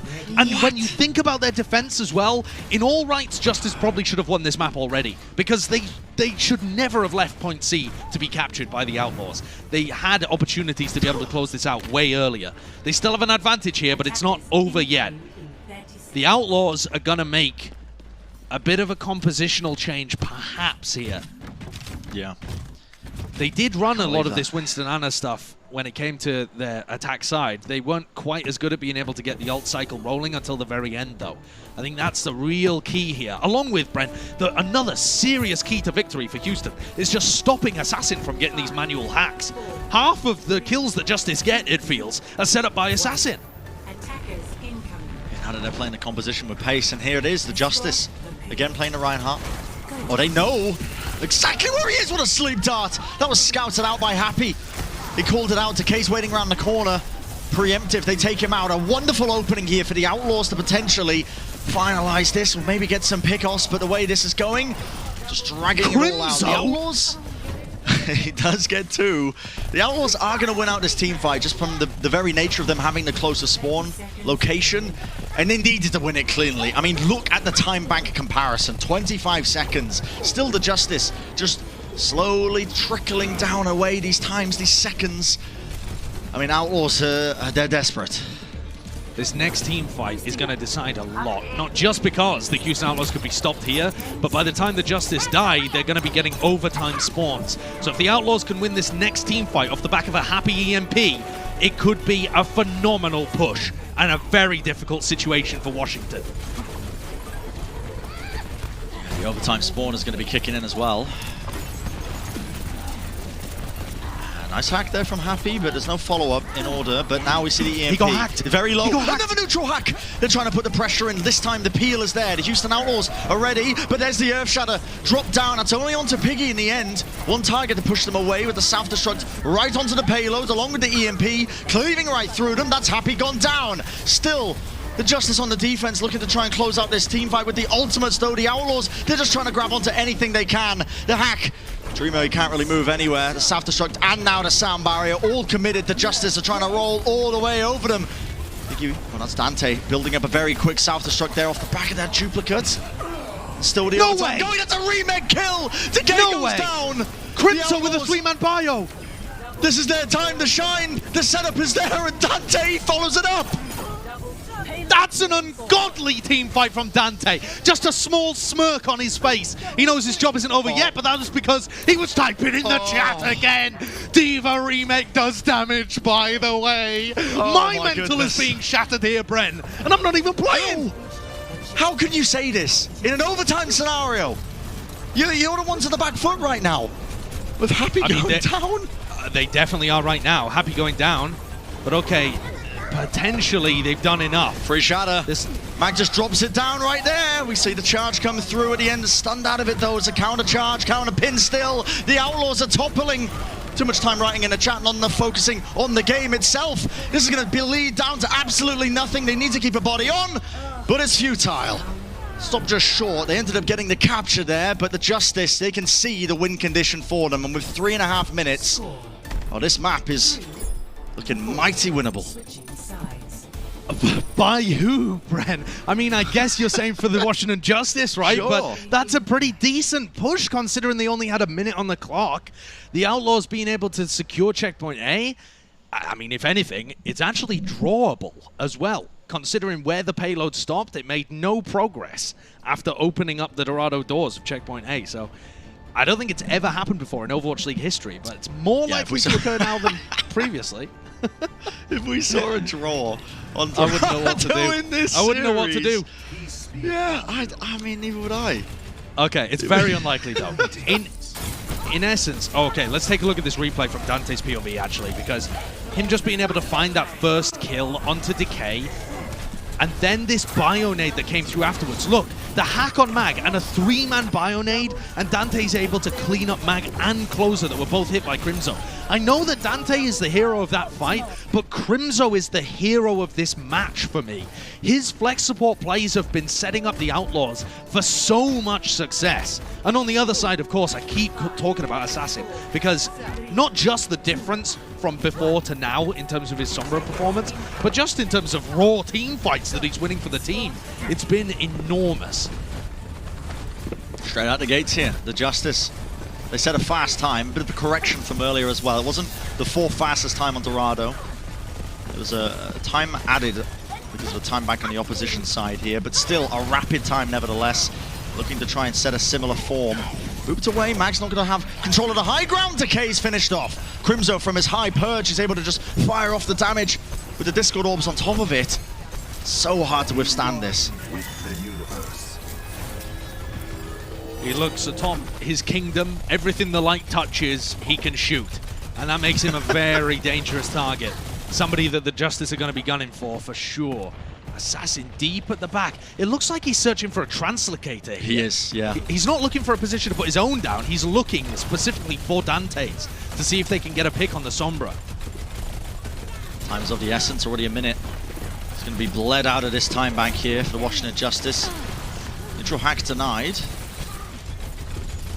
Still trying to hunt for this kill. Decay, there's not too much he can do in this scenario. Still just trying to work around the cart. That's a lot of damage onto Happy. Forces out the recon out of Coalescence. That's Dante. Removed. The Transcendence healing.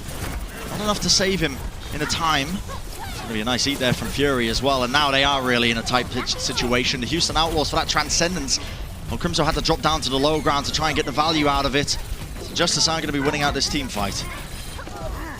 Once again, though, setup. First kill comes from Assassin getting a manual hack. And you can see how smart he is, looking for the Translocator, coming back to the team fight after he failed to find it, setting up. The communication is all there as well. The Outlaws did a great job taking time off the clock, and they will have another opportunity here, but it's going to be EMP for both sides. They have a rally and a sound barrier, respectively, to try and buy time for this. Who pulls the trigger first? Not too sure, but the pressure is mounting. Decay, pulse bomb in hand. It could be a perfect counteract to this rally. Dreamer falls.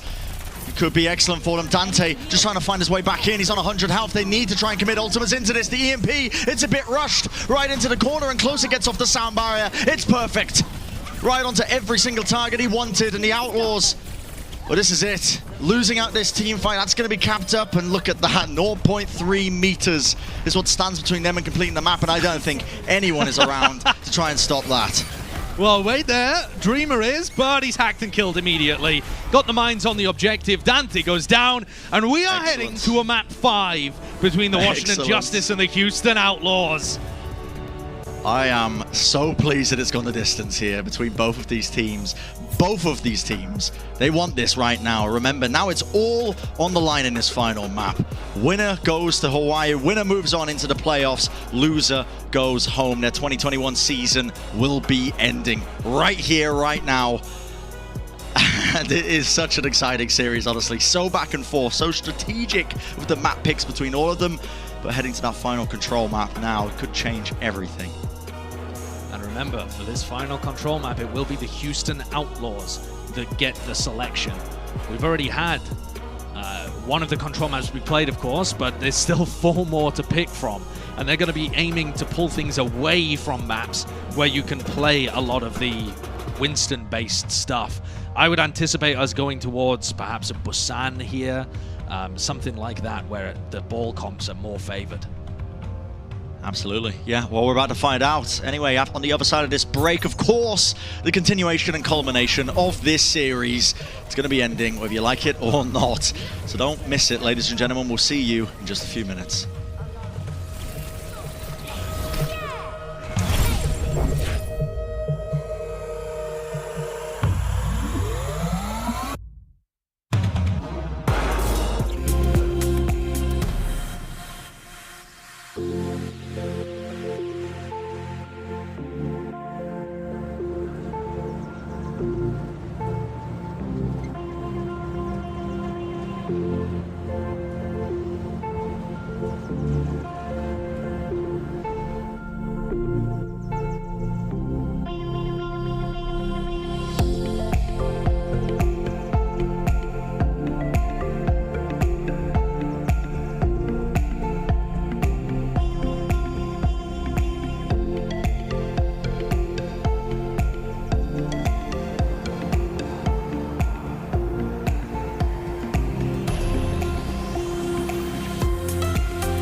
This is it. Certainly a match that was promised between well, the Washington Justice and the Houston Outlaws. All comes down to this, the final map, map 5, to decide who goes to Hawaii, who moves forward to the playoffs, and who goes home. Whose 2021 season is going to be at an end. You can certainly see why the Shock, with their pick, did not want to go up against the Washington Justice. It's a squad that is, I mean, they just have grit and determination, even in the face of, you know, essentially defeat and knockouts and the bad manners in the chat. They persevere straight through it. Yeah, they have. The composure that Washington have showed is remarkable. But I think the same could be said for the Outlaws too. That's going to be tested immensely here as we go towards map 5. I want to remind people as well, Outlaws are on a 5-match losing streak when it comes to playoff games, elimination games. And now as we head towards the final map of this series, their mentality is going to be tested more than ever. So far in this series, everyone has won their map pick. And the Outlaws get the pleasure of picking the final map as they are the higher seed. And that means we're headed to Busan like I expected we would be, because this control map more heavily favors the ball comps over the Winston than any of the others. In terms of some map 5 statistics to throw at you here, Brent, Houston Outlaws have gone to map... So Houston Outlaws used to be horrific at map 5s. We're talking 2018, 2019. That era is behind them now. The Houston Outlaws have been to map 5 only twice so far this season, and they won both of them. The Justice, on the other hand, have gone to map 5 times this season, a very frequent occurrence, and they are 2 and 3. So a mixed bag when it comes to the Justice. As yet a clean sheet for the Houston Outlaws. This would be the most crucial time for them to continue that legacy this year and break the playoff curse. Here on Busan, Mecha Base as the first kind of setting, I guess, as well between these two teams. Very close quarters. A lot of opportunities for the Washington Justice to get value out of this composition that they love to play. Or even the Rhine, if they wanted to. Sure. Yeah, it seems like RNG is smiling down upon them here today as we're opening up here. The Houston Outlaws not wasting any time. Exactly, you do have to win 2 anyway. Doesn't really matter in the grand scheme of things. I think the Outlaws are going to understand how to play here. They need to be rotating their backline away from the Justice, force them to use those engage abilities and waste it by rotating quicker than they can. The Lucio is, of course, a big threat, but you can see them coming, and so you know when to rotate and how far you need to be away. Insane reaction times there from Piggy. He disrupted the neutral hack, but it brought a bit of space, actually. With Dreamer hacked up now as well. Assassin has to just get out of there, but Dreamer really couldn't do anything about it. The Justice, they get the opening pickoff that they needed right now, and the Outlaws struggling to find answers. It's Dreamer who's the one who's supposed to be disrupting this composition with the power drives. Need to see something massive from Happy and Dante potentially. They're going to be trying to engage. That's Crimzo taken out. The dive is there. Now we're looking for one target after another. Happy does get 2. Still alive. Quite low though. Doesn't have the recall. Has to back off. 7 health to his name. Not much to work with. A single play as well that went wrong for Houston in that opening fight. Piggy and Happy both dropped the objective to try and contest it before Justice flipped this over. It went wrong for them, and now Justice have been given a free 30%. That stick from brings Happy. Mag very low down. Yes, and he ends up going down to the whip shot there as well. Fury D, Mag the stick into the back. Oh my goodness. Quite sure what happened there. The translocator, I think, the translocator, well, yep. Yeah, just to dislodge it. You can escape it. It does work that way, and it does result in the Houston Outlaws at least getting that capture. Wrangle control back. Now they can start to accrue up a bit of percentage of their own, and they've got the support ults as well. Piggy is so crucial to deny these manual hacks. I really feel like that has to be a focus that the Outlaws coaching staff talked about heading into map 5. They're getting way too much value out of Assassin manually hacking players on the Outlaws. They need Piggy with his constant unlimited ammunition to be spamming those areas and to be getting onto Assassin when he tries to go for them. I require assistance. Coalescence online. The Justice with this composition, they've got to pick and choose their timings very carefully in terms of how they want to use the cooldowns to engage. They're going to try and get in for free, get a bunch of space. You can see them not really using too much. But now the initiation comes in, the leap, the boosters, everything being used. Now the Coalescence on top of it, and Crimzo is just evaporated, taken out of the map. EMP from Assassin only catches onto Jake, who was on the high ground there, but it has And the rally Dreamer. armor to stay alive. Dreamer will be taken out there from that self-destruct. Okay, the sound barrier from the Justice will give them a bit of health now to work with as well, with Mag with the Primal Rage. Really just pushing them right into a tight corner, either that or off the map, and Jake is taken away. 62% still, the Outlaws have players to commit, and now they're committing a Transcendence. Everything pushed into this fight right now. Bebe is so weak though, and he doesn't go down. Perhaps just getting the benefit of the most recent patch, where his grapple, his suck, gives him back a little more healing as he manages to stay alive with Closer. I can't they believe they're take still down in this. Dreamer, but the Outlaws are keeping this cap going. 80% and counting. Yeah, this is absurd. Decay has to go back to his team to be healed up. Now we're really getting into it. I can't believe the Houston Outlaws have managed to hold on to this one, but the investment of ultimates, it comes up big still. The Justice, close to this coalescence. This is what they're going to look towards to turn the team fight around. He did end up spotting Assassin, just pushes him away. Now the post bomb in hand, ready and waiting actually. Pushes it around, that's Fury getting demech to coalescence.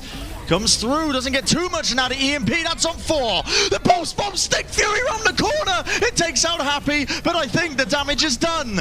Rolling right through them, the Houston Outlaws. They just need a couple of more picks to try and close this one out, but Dreamer, he's off the map. Now Closer sends out the sound barrier and everybody is healthy. The Washington Justice, they don't want to give this one up, but Crimzo's still alive. Still putting in the damage of the Discord Orbs, and he's built up another Transcendence. The team is happy and healthy. With the overtime burning, it's looking inevitable, and Assassin's unable to get there in time with the EMP. This match just continues to ping-pong back and forth. The opening skirmish so heavily in favor of the Washington Justice, and then after the Outlaws won a single team fight, Washington could just never take the objective back. The mobility of Happy, of Dante, of Dreamer, to be able to rotate around, Picky as well, just constantly kept that objective flowing, and Crimzo was happy to invest his ultimates into the fight in order to keep them going. Truly awesome Overwatch that we're watching from these two teams here. I love it. I hate that we're going to have to send one of them home, but that is the way that these elimination matches work. But boy, they're making each other work for it too. Oh my goodness, yeah. One round potentially for the Outlaws to end up going to Hawaii. That volley on Bebe, did you see how low he got there? I think that was Crimzo again sending in the damage from afar. Could have been game over. They're looking for something. Dante putting in a decent amount of spam there with the SMG. Right to the back, but that's Crimzo taken out. Yeah. Oh, yeah. With no fade, it doesn't even matter. The Washington Justice are hunting down the targets. It's meticulous, one after the other. Yeah, we were watching through the eyes of the Houston Outlaws there, and you could see how much focus they were putting on damage onto Bebe. Not just that right click, but then pressure from Dante, pressure from Happy and Dreamer, trying to force out the fade and then kill the Moira. It seemed to be the game plan for the Outlaws. But because it took them so long, and because the Moira is so survivable, they still had time to counter dive, get onto the back line, and take out Crimzo. Great play from Decay there. Mag is hacked, but doesn't look like there's going to be a follow-up. Instead, it's Crimzo on Decay. Decay ends up going Getting his down. revenge. Crimzo's still putting in the damage, but look at this, the Justice, they've leapt right up to the choke point. They don't really have the cooldowns to take the fight continued, but they are still going to be building up the percentage on this point. They didn't let it flip over. You remember back into that first control map, it was the Outlaws who were playing the point so heavily, they flipped it out multiple times in that map number 1. This time the Justice are more aware of it. And especially on this particular stage, the control point does tend to be where you're trying to take the majority of the fights. If the Outlaws can bait them into diving really far away, potentially they can turn things around. I think what I'd like to see here is a defensive EMP coming out from Dante. Whoa! They are way too fast for that, though. That is so deep, but they caught the tanks there. The EMP, the booster's almost pushing them off the map. It's going to be the kills going their way. Still, the Houston Outlaws, they want to capitalize. They immediately dive onto the backline when that initial dive comes through from the Justice, but they're not going to be getting anything out of it. Still the Justice in control. By Justice, though. That's another thing. We've been criticizing them all season, Brennan. I know you said it earlier. For their lack of proactivity, they're being more proactive than ever. Look how fast they're being in this fight. Again, another speed boost, and Mag is just up in their face with a Primal, not giving the Outlaws any space. Coalescence, Bebe has to just back away from this one. A lot of ultimates for the Outlaws to turn this. They have the EMP. Dante up on the high ground, gets the hack. There's the mines. Do they want to commit this? Crimzo's fallen. Down and out again. The post bomb down. That is dropped onto the floor, and Fury will be demeched in the end. It's an overtime scenario. The Washington Justice, they don't have too many ultimates left to use, and the Outlaws, well, they're just going to slowly whittle them away and take this point back. A great dive there from Happy and Dreamer. Good coordination. And it looked like it was going to be a bit of a fumble. I was right there with you, Brent. As Dante tried to go for a manual hack on the high ground and then Dreamer used mines and pile drive, it felt like the timing was very much off on what they were expecting the Justice to do. But they managed to claw it back under their control, partly because Decay went down early on and traded his life. And now Assassin once more has found the translocator of Dante. He's been an absolute menace here. But Dante's not... Oh, he is under pressure. Fury found him. Oh my goodness. That is so intelligent. I mean, it's being commed the entire time by Assassin. They kill the translocator, and Dante, you can't go anywhere. The Justice are not waiting this opportunity. They're not going to waste it in the slightest. Sound barrier to lead them in. That's a good pulse, though, from Happy. Not enough to turn it or get the pick with Piggy falling, though. Oh my goodness, this looks like the Washington Justice are really just slowly securing it, squeezing the life out of them. Hack here up onto the high ground, potentially. Decay just trying to hunt down the targets that he's looking for. He has forced out that recall. Happy on 20 health, has to just back away. He's so low from this one, and the Justice, they're so healthy. The Coalescence is online. It's just beaming everybody down. They're getting soaked all over the objective, pushed away from it. With the overtime going now, the Justice, they want to bring this to a third and final round. And they're seconds away from it being a reality. And there it goes again, as the EMP comes out for Assassin. It's another little victory hurrah, as the Eastern broadcast were calling it. We are headed to round 3, and it couldn't go any other way. This is the Houston Outlaws map pick, but they're making, or the Justice rather, are making them work for it. It is round 3 here, but this map in particular is the one I always think of when I think of ball compositions. How do the Justice get value on such a big, open stage with a Lucio and a Winston? It should favor the Outlaws here. This is why they picked Busan.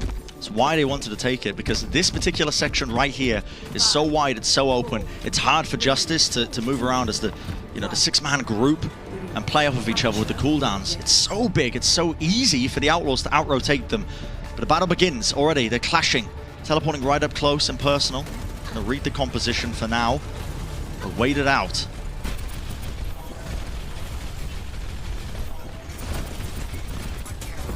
Mag under a lot of pressure here. Got a Discord Orb applied onto him. Has to back away. Decay as well. Forced out for just a moment. But they have a lot of space to be able to work with. There's a pile drive. No specific target, though, under pressure from the Justice, as Mag is once again hacked. It's a hack coming out as well, though, onto Piggy. Fantastic work. They just take him out straight away. The tracking from Decay has been immaculate, but Crimson with the volley right from behind Jake removes him, but not before the damage is done. Houston did flip the point over. Critically, now going to be able to get a bit of percentage. Oh, wow. Happy went for that. They were trying to keep the objective alive there just for a moment. He used it. I think that was like a triple blink and then a recall.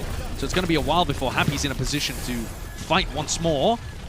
But ultimates are starting to get up. Dante outpacing Assassin just by a bit. 10%. It's not much when it comes to EMP, but it could be a game changer if the Outlaws are decisive with it. You can see Happy and Dreamer are going to apply constant objective pressure. That's got to be a translocator taken out again by Assassin, surely. Yeah, I mean, you have to imagine. It's happened so many times this series. Assassin just being able to find these translocator spots, remove it for the team, and Dante can't run anywhere. It's a pulse bomb to try and turn it, but Happy doesn't get the connection he was looking for again. Assassin and Fury are like a little death squad roaming around, making Dante's life hell. And the pressure might just be getting to Outlaws here. They're going to start to play this point over. They need to try and turn this team fight around, but the Coalescence comes through. Dante was pushed back as well. He's not in position to EMP cancel this one. Might be coming through, but now the Transcendence. It's a later one. The Outlaws are coming in with ultimates. A little bit behind. Closer sends in the sound barrier. The Justice is still looking to find this, and the EMP, it only connects onto 2, but it is the tanks. Big targets to try and capture, to try and lock down here. Do they have the damage? It doesn't quite look like it. As the backline is gone, Assassin is just absolutely ripping through them. Absolutely brutalizing the whole of the Outlaws here. And he's been kept immortal this entire time as well. He doesn't have those Brig armor packs to be able to work off, or a Harmony Orb, anything like that. But his team is supporting him so well, and the coordination with Fury is god tier. 85% for the Justice. Outlaws have got to win this next fight without any major ultimates and then keep a snowball going. All eyes on Happy with this pulse bomb. He's got to be the heroes Houston need right now. He needs a pick right into the backline. Crimzo is taken out. The backline's removed and a pause. What is a pause this? at such a critical time. What is happening? You've got to imagine that the Outlaws called this pause. You've also got to imagine that with 2 players down and the point at 96%, this is just time to stew and realize that your season has slipped away from you. I hate to call it before the round is actually finished, Bren, but this is a 6v4 fight in favor of Washington. And the Outlaws, you can see it written all over Jake's face. The motor mouth isn't going anymore. He's just sat staring at his screen, looking at the sad reality that despite being up 2-1 in the series, they may have just let this one slip away. A lot of pressure on these guys' shoulders here. And yeah, you're right, Josh, in the final moment. I mean, it's Jake and Crimzo down, taken out from the dive, the coordinated play from the Justice there. And again, the coordination coming off the back of communication from Assassin. Assassin is calling the position for Mag and Fury to dive. This isn't just a blind jump from Mag. It's all set up by the comms from Assassin. And he has been so vocal for the Washington Justice. This entire series, this entire play-ins run, as short as it has been, he has been their key player, in my opinion, to be able to get them to the playoffs. And that's with Decay on the team as well, by the way. Who would have thought you'd be saying that? I just cannot believe this is happening as well. Oh, my word. Pause coming through here. That is... There's some incredible tension, but at the same timing time... between it. Yeah, exactly. At the same time, how on earth do you recover this? A 4v6. I mean, the Washington players are not excited. They realize the job is not done yet. But yeah, I can see it written all over Houston. Jake with his head in his hands, you know. Yeah. Kind of wondering where it all went wrong. We've received words as well. A killer. This was an auto pause as well. This wasn't called for by a player. It was an automatic function. I'm not quite sure how it works, but it wasn't called for either team in this final moments here of this play-in match right here. Now, I mean, I'm going to be honest with you, Houston Outlaws lose 2. It gives them more time to think about how they're going to salvage the situation, because I'm telling you, if this was playing out, it's probably going to the Washington Justice. Sure, I guess in that sense, but the psychological damage, I feel, is just unrecoverable here. It's stewing. It's stewing. They are left to stew. Yeah, and that's the thing. None of the players called for it, so who knows when this unpause is going to happen? Because if it was an automatic pause, what is the issue that needs to be resolved for this game to begin again? I don't know. Maybe the players don't know. This is soul-crushing right now. Absolutely soul-crushing. I feel for Houston, but at the same time, what a comeback from Washington. And to do it on Houston's own map as well, I really, really felt like Busan was going to favor the Outlaws here. But Mag certainly looks nervous. He doesn't look excited just yet. I mean, both teams are going to be feeling nervous about this. I mean, yes, the Justice, it's within their grasp for sure, but the pressure that is going to be building off the back of this, it is quite ridiculous. I think as well, the automatic pause, I think, kicks in as well if it detects a player disconnecting as well. Yeah, there might be other things that trigger it that I'm not aware of, but that is certainly one of them. Oh my. I mean, what else do you say in this scenario? It's almost the weirdest pause I've ever been sat in, Brent. This is to send these teams to the playoffs. This is to send the Justice or the Outlaws to the playoffs. And just for a moment while we are paused, what a match. This is 5 maps. 5th map, 3rd round. Final team fight, potentially deciding it all. This feels like a playoffs game.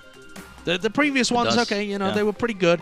This is the kind of quality of match you've got to look forward to September 21st. When things start off again. But it looks like we're going live right again, Brent, so I'm going to let you take over. The unpause happens. Here it is. Mag pops the Primal Rage straight back to the point. The Outlaws, they've got to just come up with something, anything. They got to touch the point. The overtime is burning. This is the entire season on the line for them. They're going to be edging on and off here. The pulse bomb, it's going to be a bit of a whiff. Still now the overtime going. Is there anyone from the Outlaws who can keep this going? So much pressure. They're all being taken down low. Dodging in and out, weaving between the point, but with Dreamer falling. It's the last play that could really realistically touch. Decay's in the back, the post bomb connects again. Crimzo, and if that doesn't seal the deal, I don't know what will. The coalescence ends, and so does the map. The Justice are going to Hawaii. They win it out in map 5 all the way, and you can see how much it means to them. The entire squad this season overall, it hasn't been what they hoped. But at the end of the day, the only thing that matters is how well you do in the overall playoffs, and they're going there.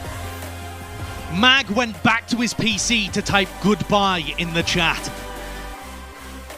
And Dreamer and Dante, to their credit, are posting "We go home" in the chat as well. They're good-natured about it for sure, but that has got to be an absolute killer for the Outlaws. You can't help but empathize with them and also revel in the excitement of the Washington Justice. Everyone's faces, all 12 players during that pause, they looked like they just wanted it to end. The tension was killing them, breaking them apart. Yeah. And to see that catharsis, all the release of the excitement, the euphoria on the Justice side, it's overwhelming. What a series. And the Houston Outlaws, they extend this playoffs losing streak. 6 matches in a row. They are unfortunately not able to do it at the final hour, and that defines their season. But a Washington Justice, I mean, they're all out of their seats, of course. They're celebrating, they're moving forwards. It's not going to be them going home today. It's going to be them going to Hawaii, going to the playoffs, participating in it. What a scary team as well. It seems like all the issues that we criticized the Washington Justice for, the lack of proactivity, the initiation that they didn't really show as well over the course of the entire time, and the microscope that was basically just looking at Assassin this entire time of his Sombra play. What a step up performance from everyone stepping up on the Washington Justice to prove that they deserve to go to Hawaii. Let's take a look at our player of the match. And my God, it's got to go to one individual. We've been singing the praises all day long. This entire series, it's Assassin. The redemption, the vindication they must be feeling off the back of this one. It's unimaginable almost. It's not usual that a player seems more loose during the high pressure environment, but he really does.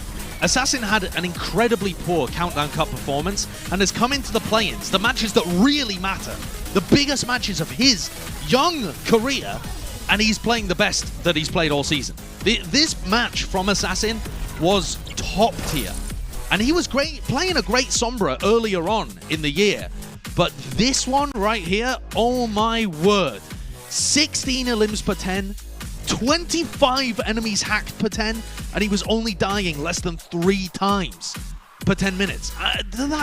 Those are ridiculous statistics, and the combination of him working with Fury and setting up dives for Mac, this kind of stuff, was godlike from Washington today. This is the team we wanted to see all year long. Yep. Better late than never. That's all I'm going to say. Absolutely. Better late than never. I mean, we have had moments where I have just been absolutely pulling my hair out watching this squad, but not today. They gave us a series worthy of the play-ins. This final round as well. I mean, what a match. And now preparation begins as they look forwards to those playoffs games. I mean, an astounding match as well. We're going to be going to a short break. We have an interview with Mag coming up as well, and even further into the future as well. You don't want to miss it. And the Watchpoint crew, eventually as well at some point today, are going to be breaking down as well, getting the first picks to see which teams are going to be playing who in the playoffs in Hawaii. Spicy. That's going to be spicy. Spicy. You don't want to miss it. Yeah, but that's going to do it for the matches for today. And thank you very much for watching, ladies and gentlemen. But again, don't go anywhere. Interview coming up with Mag. And again, you're probably not going to want to miss that one either. So we'll see you in just a few. 얘네 힐러 왔어.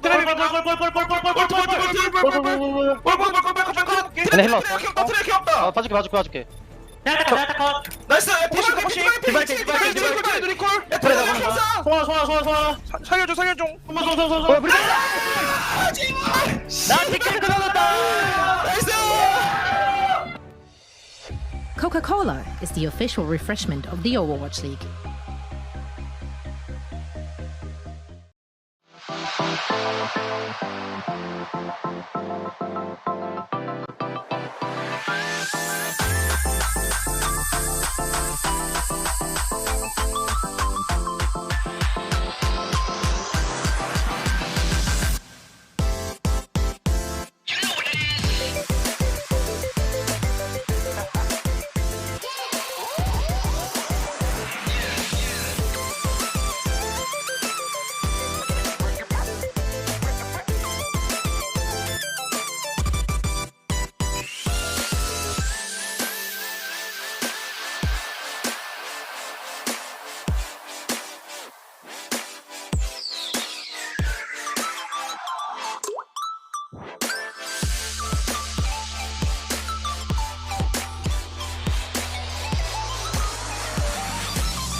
Welcome to the Watchpoint Post Show. We're joined now by Mag from Washington Justice. Mag, what a game. And thank you for doing this interview with me. How are you feeling right now? 자, 인터뷰를 시작하기 전에 매구 선수 오늘 정말 굉장한 경기였습니다. 지금 소감 한 말씀 부탁할게요.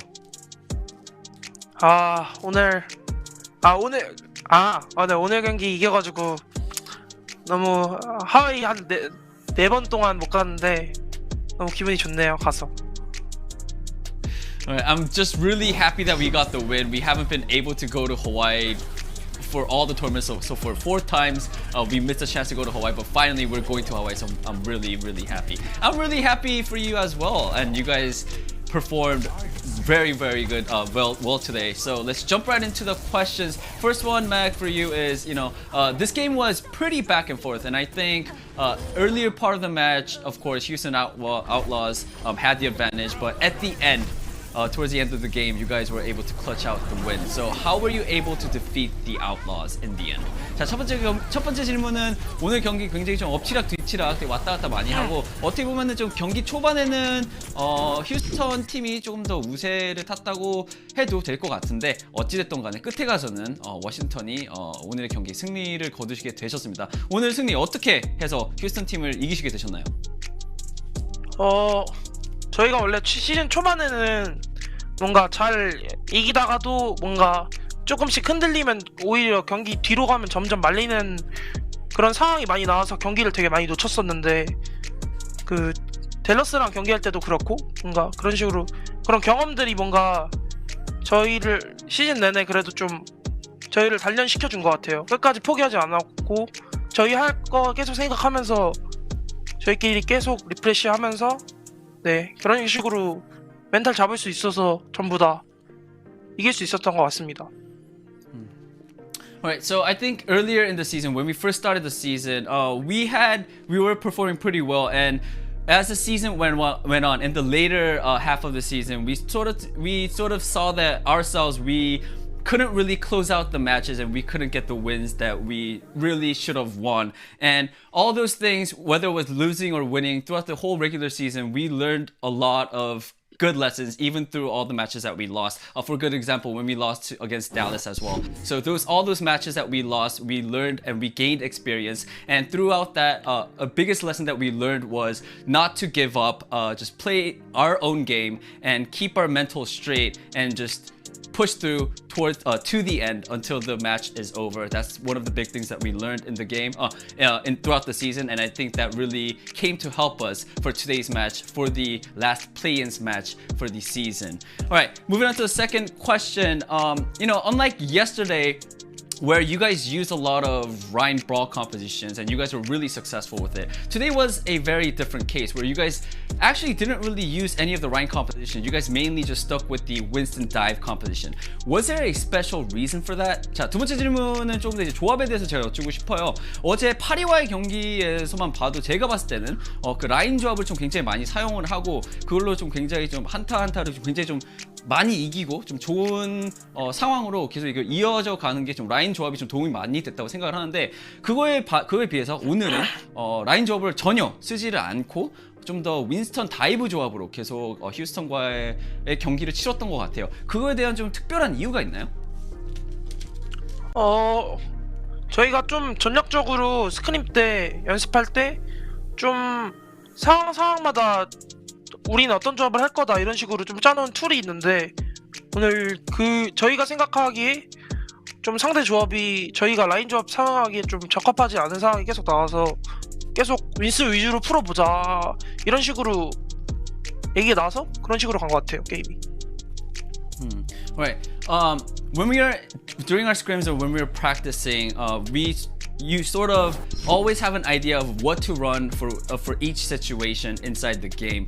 For today's match against the Houston Outlaws, our bottom line, our answer was that there weren't a lot of situations where we thought Rhine compositions would work against the Houston Outlaws. So hence, we thought the Winston dive compositions were going to be better for us in the end. So that is why throughout the whole match we leaned more towards the Winston dive compositions today against the Houston Outlaws. Now, my final question for you, Mag, is this match was very close, but at the same time it was very fun because it was pretty spicy. Houston Outlaws were of course poking a little fun at you guys through the in-game chat, and they were just sort of they wanted a little banter right throughout the whole game. Did you think that affected your gameplay at all? 자, 마지막 세 번째 질문은 오늘 경기가 굉장히 좀 접전이기도 했지만 또 재밌었던 이유는 또 휴스턴 팀이 좀 이렇게 굉장히 어떻게 보면 좀 장난을 이제 인게임 이제 챗으로 이제 워싱턴 팀에게 계속 이렇게 도발을 계속 걸었는데 이런 도발이 좀 어떻게 워싱턴 팀의 게임 플레이에 좀 어떻게 좀 지장이 맞나? 갑자기 한국말 단어가 생각이 안 나네요. 이런 도발들이 게임 플레이 영향을 미쳤다고 생각을 하나요? 죄송합니다. 네. 사실 저번 휴스턴이랑 경기했을 때도 휴스턴이 저희 그 1라운드를 몽키를 플레이했는데 1라운드 끝나고 나서 왜 몽키를 플레이하냐 뭐 이런 식으로 저번에도 장난을 쳤거든요. 그런데 별로 제가 그때 못 알아들어서 타격감은 없었고요. 네, 근데 이번에도 뭐라 했던 것 같은데 사실 저는 전체 다 차단해놔가지고 계속 팀원들이 뭐라 하는데 이런 반응만 듣고 상관없어 우리 이기면 돼 하고 이제 계속 열심히 했던 것 같습니다. 별로 지장은 없었어요. Okay, 알겠습니다. Alright, so this wasn't actually the first time that Houston Outlaws wanted the banter, wanted to sort of poke, to make the games a little bit more exciting, because last time we played Houston Outlaws, they did the same thing where after the first round, I was playing Monkey, and someone on the Houston team said that why are you playing Monkey here? And to be really honest, I couldn't really understand what they were saying because of the language barrier, and also not only, so that didn't really affect me at that time. And for today, going into the game, I usually block all of the chats, so I couldn't really see them, but a lot of my teammates told me what was happening, so I just told them, hey, just forget about it, just play the game and let's just win. And so at the end of the day, it didn't really affect me at all. But I also want to say, just quickly also want to add on, because I remember, which map was it? But I think someone on the Houston team did a, they said something, and then Mag, you typed in chat in Korean "k," which means lol. So if you said, so if you had them blocked, so was that something just you just wanted to just say that, or that wasn't a response to what Houston was saying?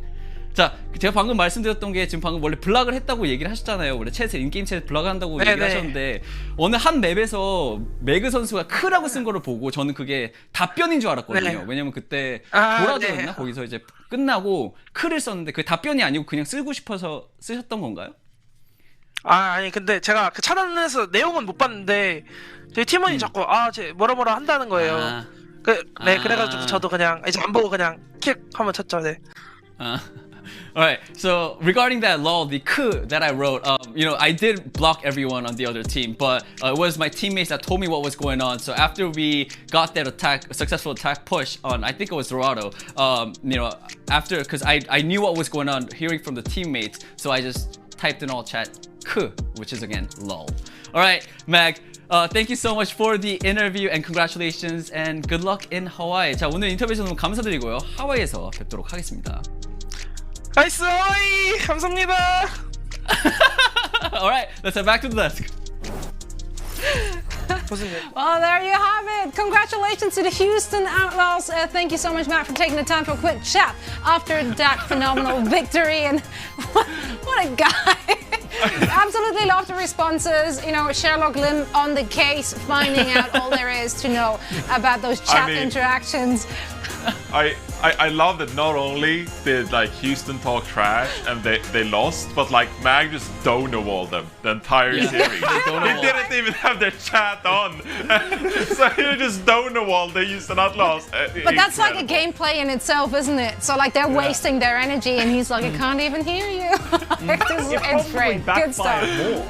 Because I think Jake and Dante started setting and it's like, oh my god, we might lose. And they're like, we talked so much trash, how are we going to come back from this? You could see it in that pause. Probably the most excruciating pause I've ever seen in the history of the Overwatch League. Tough. And their cams just watching it sink in as both of their supports are dead and they're going to lose the team fight. It was I mean, there is a lot to unpack here in that match we just got to watch. There was heartbreak, there was drama, this one had everything, including, as Costa just noted, one of the most heartbreaking or hilarious pauses known in the history of pauses. It really depends on who you were rooting for in this one. But there was a lot going on. Now, we were worried quite a bit for the Justice earlier in the game, as we didn't really see them relying on the same comfort heroes they were playing yesterday. But as we just heard from Mac in the post-game interview, he didn't think that would have worked against the Houston Outlaws. You agree with that, Costa?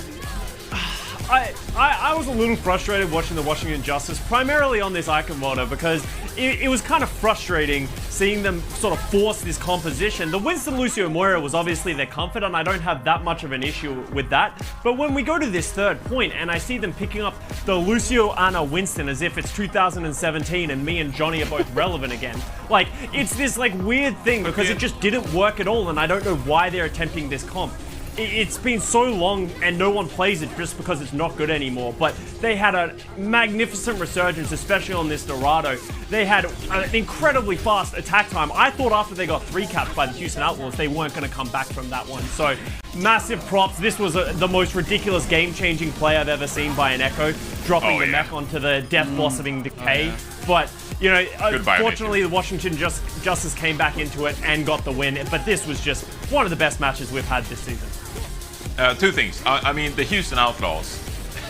I do want to see one team actually talk trash and win for once, being rewarded for it. Because there's a lot of like talking trash and then losing. You know, things around the league. At some point, I want to see like Atlanta Reign, you know, win a stage by talking trash, or like whomever else. Just do it. But yeah, as Costa said as well. I mean, Washington Justice, their compositions at times, I as well agree. I think they were a little bit off. So reviewing this series, yes, it was a competitive series between two really good teams, both of which I wish we had in the playoffs. Only one could make it. But to me, both of these teams, they kind of dropped the spaghetti at times. Houston Outlaws, I think they had tons of potential playing more of this Zenyatta Wrecking Ball compositions that we have seen top teams utilize. And if they improved on this Zenyatta Ball composition, they could have legitimately been a really good contender come playoffs. But similarly for Washington Justice, their compositions were a bit off at times. When are you going to utilize the Reinhardt? When is Mag going to be on the Winston? They have some stuff to figure out themselves before they really fulfill their potential going into the playoffs. So both of these teams, it was a very competitive series, very good back and forth, very entertaining, but the Justice, they could certainly improve and become even better come playoffs, which they have now qualified for. No, absolutely. It was a roller coaster. Danny, what do you want to say? No, just really quickly. I was just amazed by Assassin. He popped. Oh yeah, that's a redemption arc for sure. Oh my god. Let's go! Assassin. So good. Yeah, no, he flipped that graph around. I mean, we all want to see them succeed, right? Like, Assassin was bad in Counter Cup. Like, really bad. There it is. There it is. But he started so good, right? So, like, we knew he can do it. That was just a dip in performance, which happens. But, you know, if you're down at the bottom, the only way to go is up. And that's exactly the direction that Assassin took. So good for him. Great graphic once again, of course. Now, also... I believe that right after the interview, I congratulated Houston Outlaws. Was that possible? Came out of my mouth. I don't know. It was a roller coaster for serious. Lots of pastas on the floor. I a lot of excitement for everybody. But you know what? I congratulate them as well because they've had an amazing year as well. Lots of teams have shown us great performances and lots to be proud of. So congratulations, of course, should have gone to the Washington Justice, but alas, I fumbled. It does happen. Now, speaking of fumbles, another team unfortunately had to say goodbye today, which did not make it into the playoffs. Shock made quick work of the Defiant, and they will finally pack their suitcases for that elusive Hawaii trip they were looking at all year long. Now, how did they get it done, Reinforce? Versatility. That was the name of the game for the San Francisco Shock, in my opinion. They utilized both Smurf and Super in this series, playing the Reinhardt compositions like we see here with the Symmetra. Glisser just beaming down his opponents off the Toronto Defiant. And sometimes as well, we saw Smurf come in playing the Winston, more dive compositions that enabled Lance to play the Soldier, for example, on Volskaya. So the San Francisco Shock really utilizing multiple different compositions here to enable themselves on different map designs and making sure that they're always playing a composition that they're good at, but that also works on whatever map they're playing. So this is now a Shock team that is starting to find their groove. They figured out the support rotations. When do we have to have FD God in the mix, who did actually see playtime in the series? And when are we actually going to put Violet on that main support role, playing Mercy, playing Brigitte, alongside Twilight on this Ana? So really interesting series because unfortunately Defiant, of course, they go out 0-3, but the Shock are now starting to find these good performances. As you said, Zoe qualified for Hawaii, playoffs come up next, and I would not underestimate a two-time champion like the Shock come playoffs. I do want to add as well, one of the weaknesses that I think the Shock are going to have to overcome in this playoffs, and something that they used to do historically is it's very obvious what the San Francisco Shock is going to play based on who is in the lineup. If you see Super and FD God, they're going to be running at your face with a Reinhardt. If they have Smurf in, they're going to be playing the Winston. So they're going to be very transparent with how they're playing the game. But that's all. That wasn't a non-issue back in the past because they were just so good at those compositions. If they can get back to that point, the San Francisco Shock will be a scary team in these playoffs. Would you say this is a matter of all the other teams have caught up? Or did they kind of take the foot off the pedal? Wait, I think it's easy to look at the new players and be like, they've gotten worse. Like Nero, FD God, the team got worse. I don't actually believe that's true at all. I believe the San Francisco Shock have been just as strong as they historically have been, obviously with some bad performances mixed in. But I think, Dallas Fuel, the Shanghai Dragons, Atlanta Reign even leveling up. They got so many great players across so many great teams that everyone else just caught up to the San Francisco Shock and they have sort of stagnated a little bit. So that doesn't mean you can discredit the San Francisco Shock. They are still known to be the best in the playoffs, but the competition's going to be stiff this year. Yeah, but we love to see it. We love a really, really tight kind of scenario when it comes to those rankings. And quite frankly, the middle of the pack has been like super close all season long. It was really hard to predict some of those games. There were very few teams where I feel like it was obvious. And even then, we saw a lot of upsets during many of those tournament scenarios, etc. So now I'll take a look at our predictions for today and how those panned out. I think, we started well enough, all of us, and then... Yes. Danny's the playing champion. Danny is the king. I am the playing champion. Yeah! Losers! Take that, losers! Yeah! I'm the winner! He started at the bottom and now he's out of control. Now he's here, I guess. He's out of control. He's gone drunk with power. It's Let's go!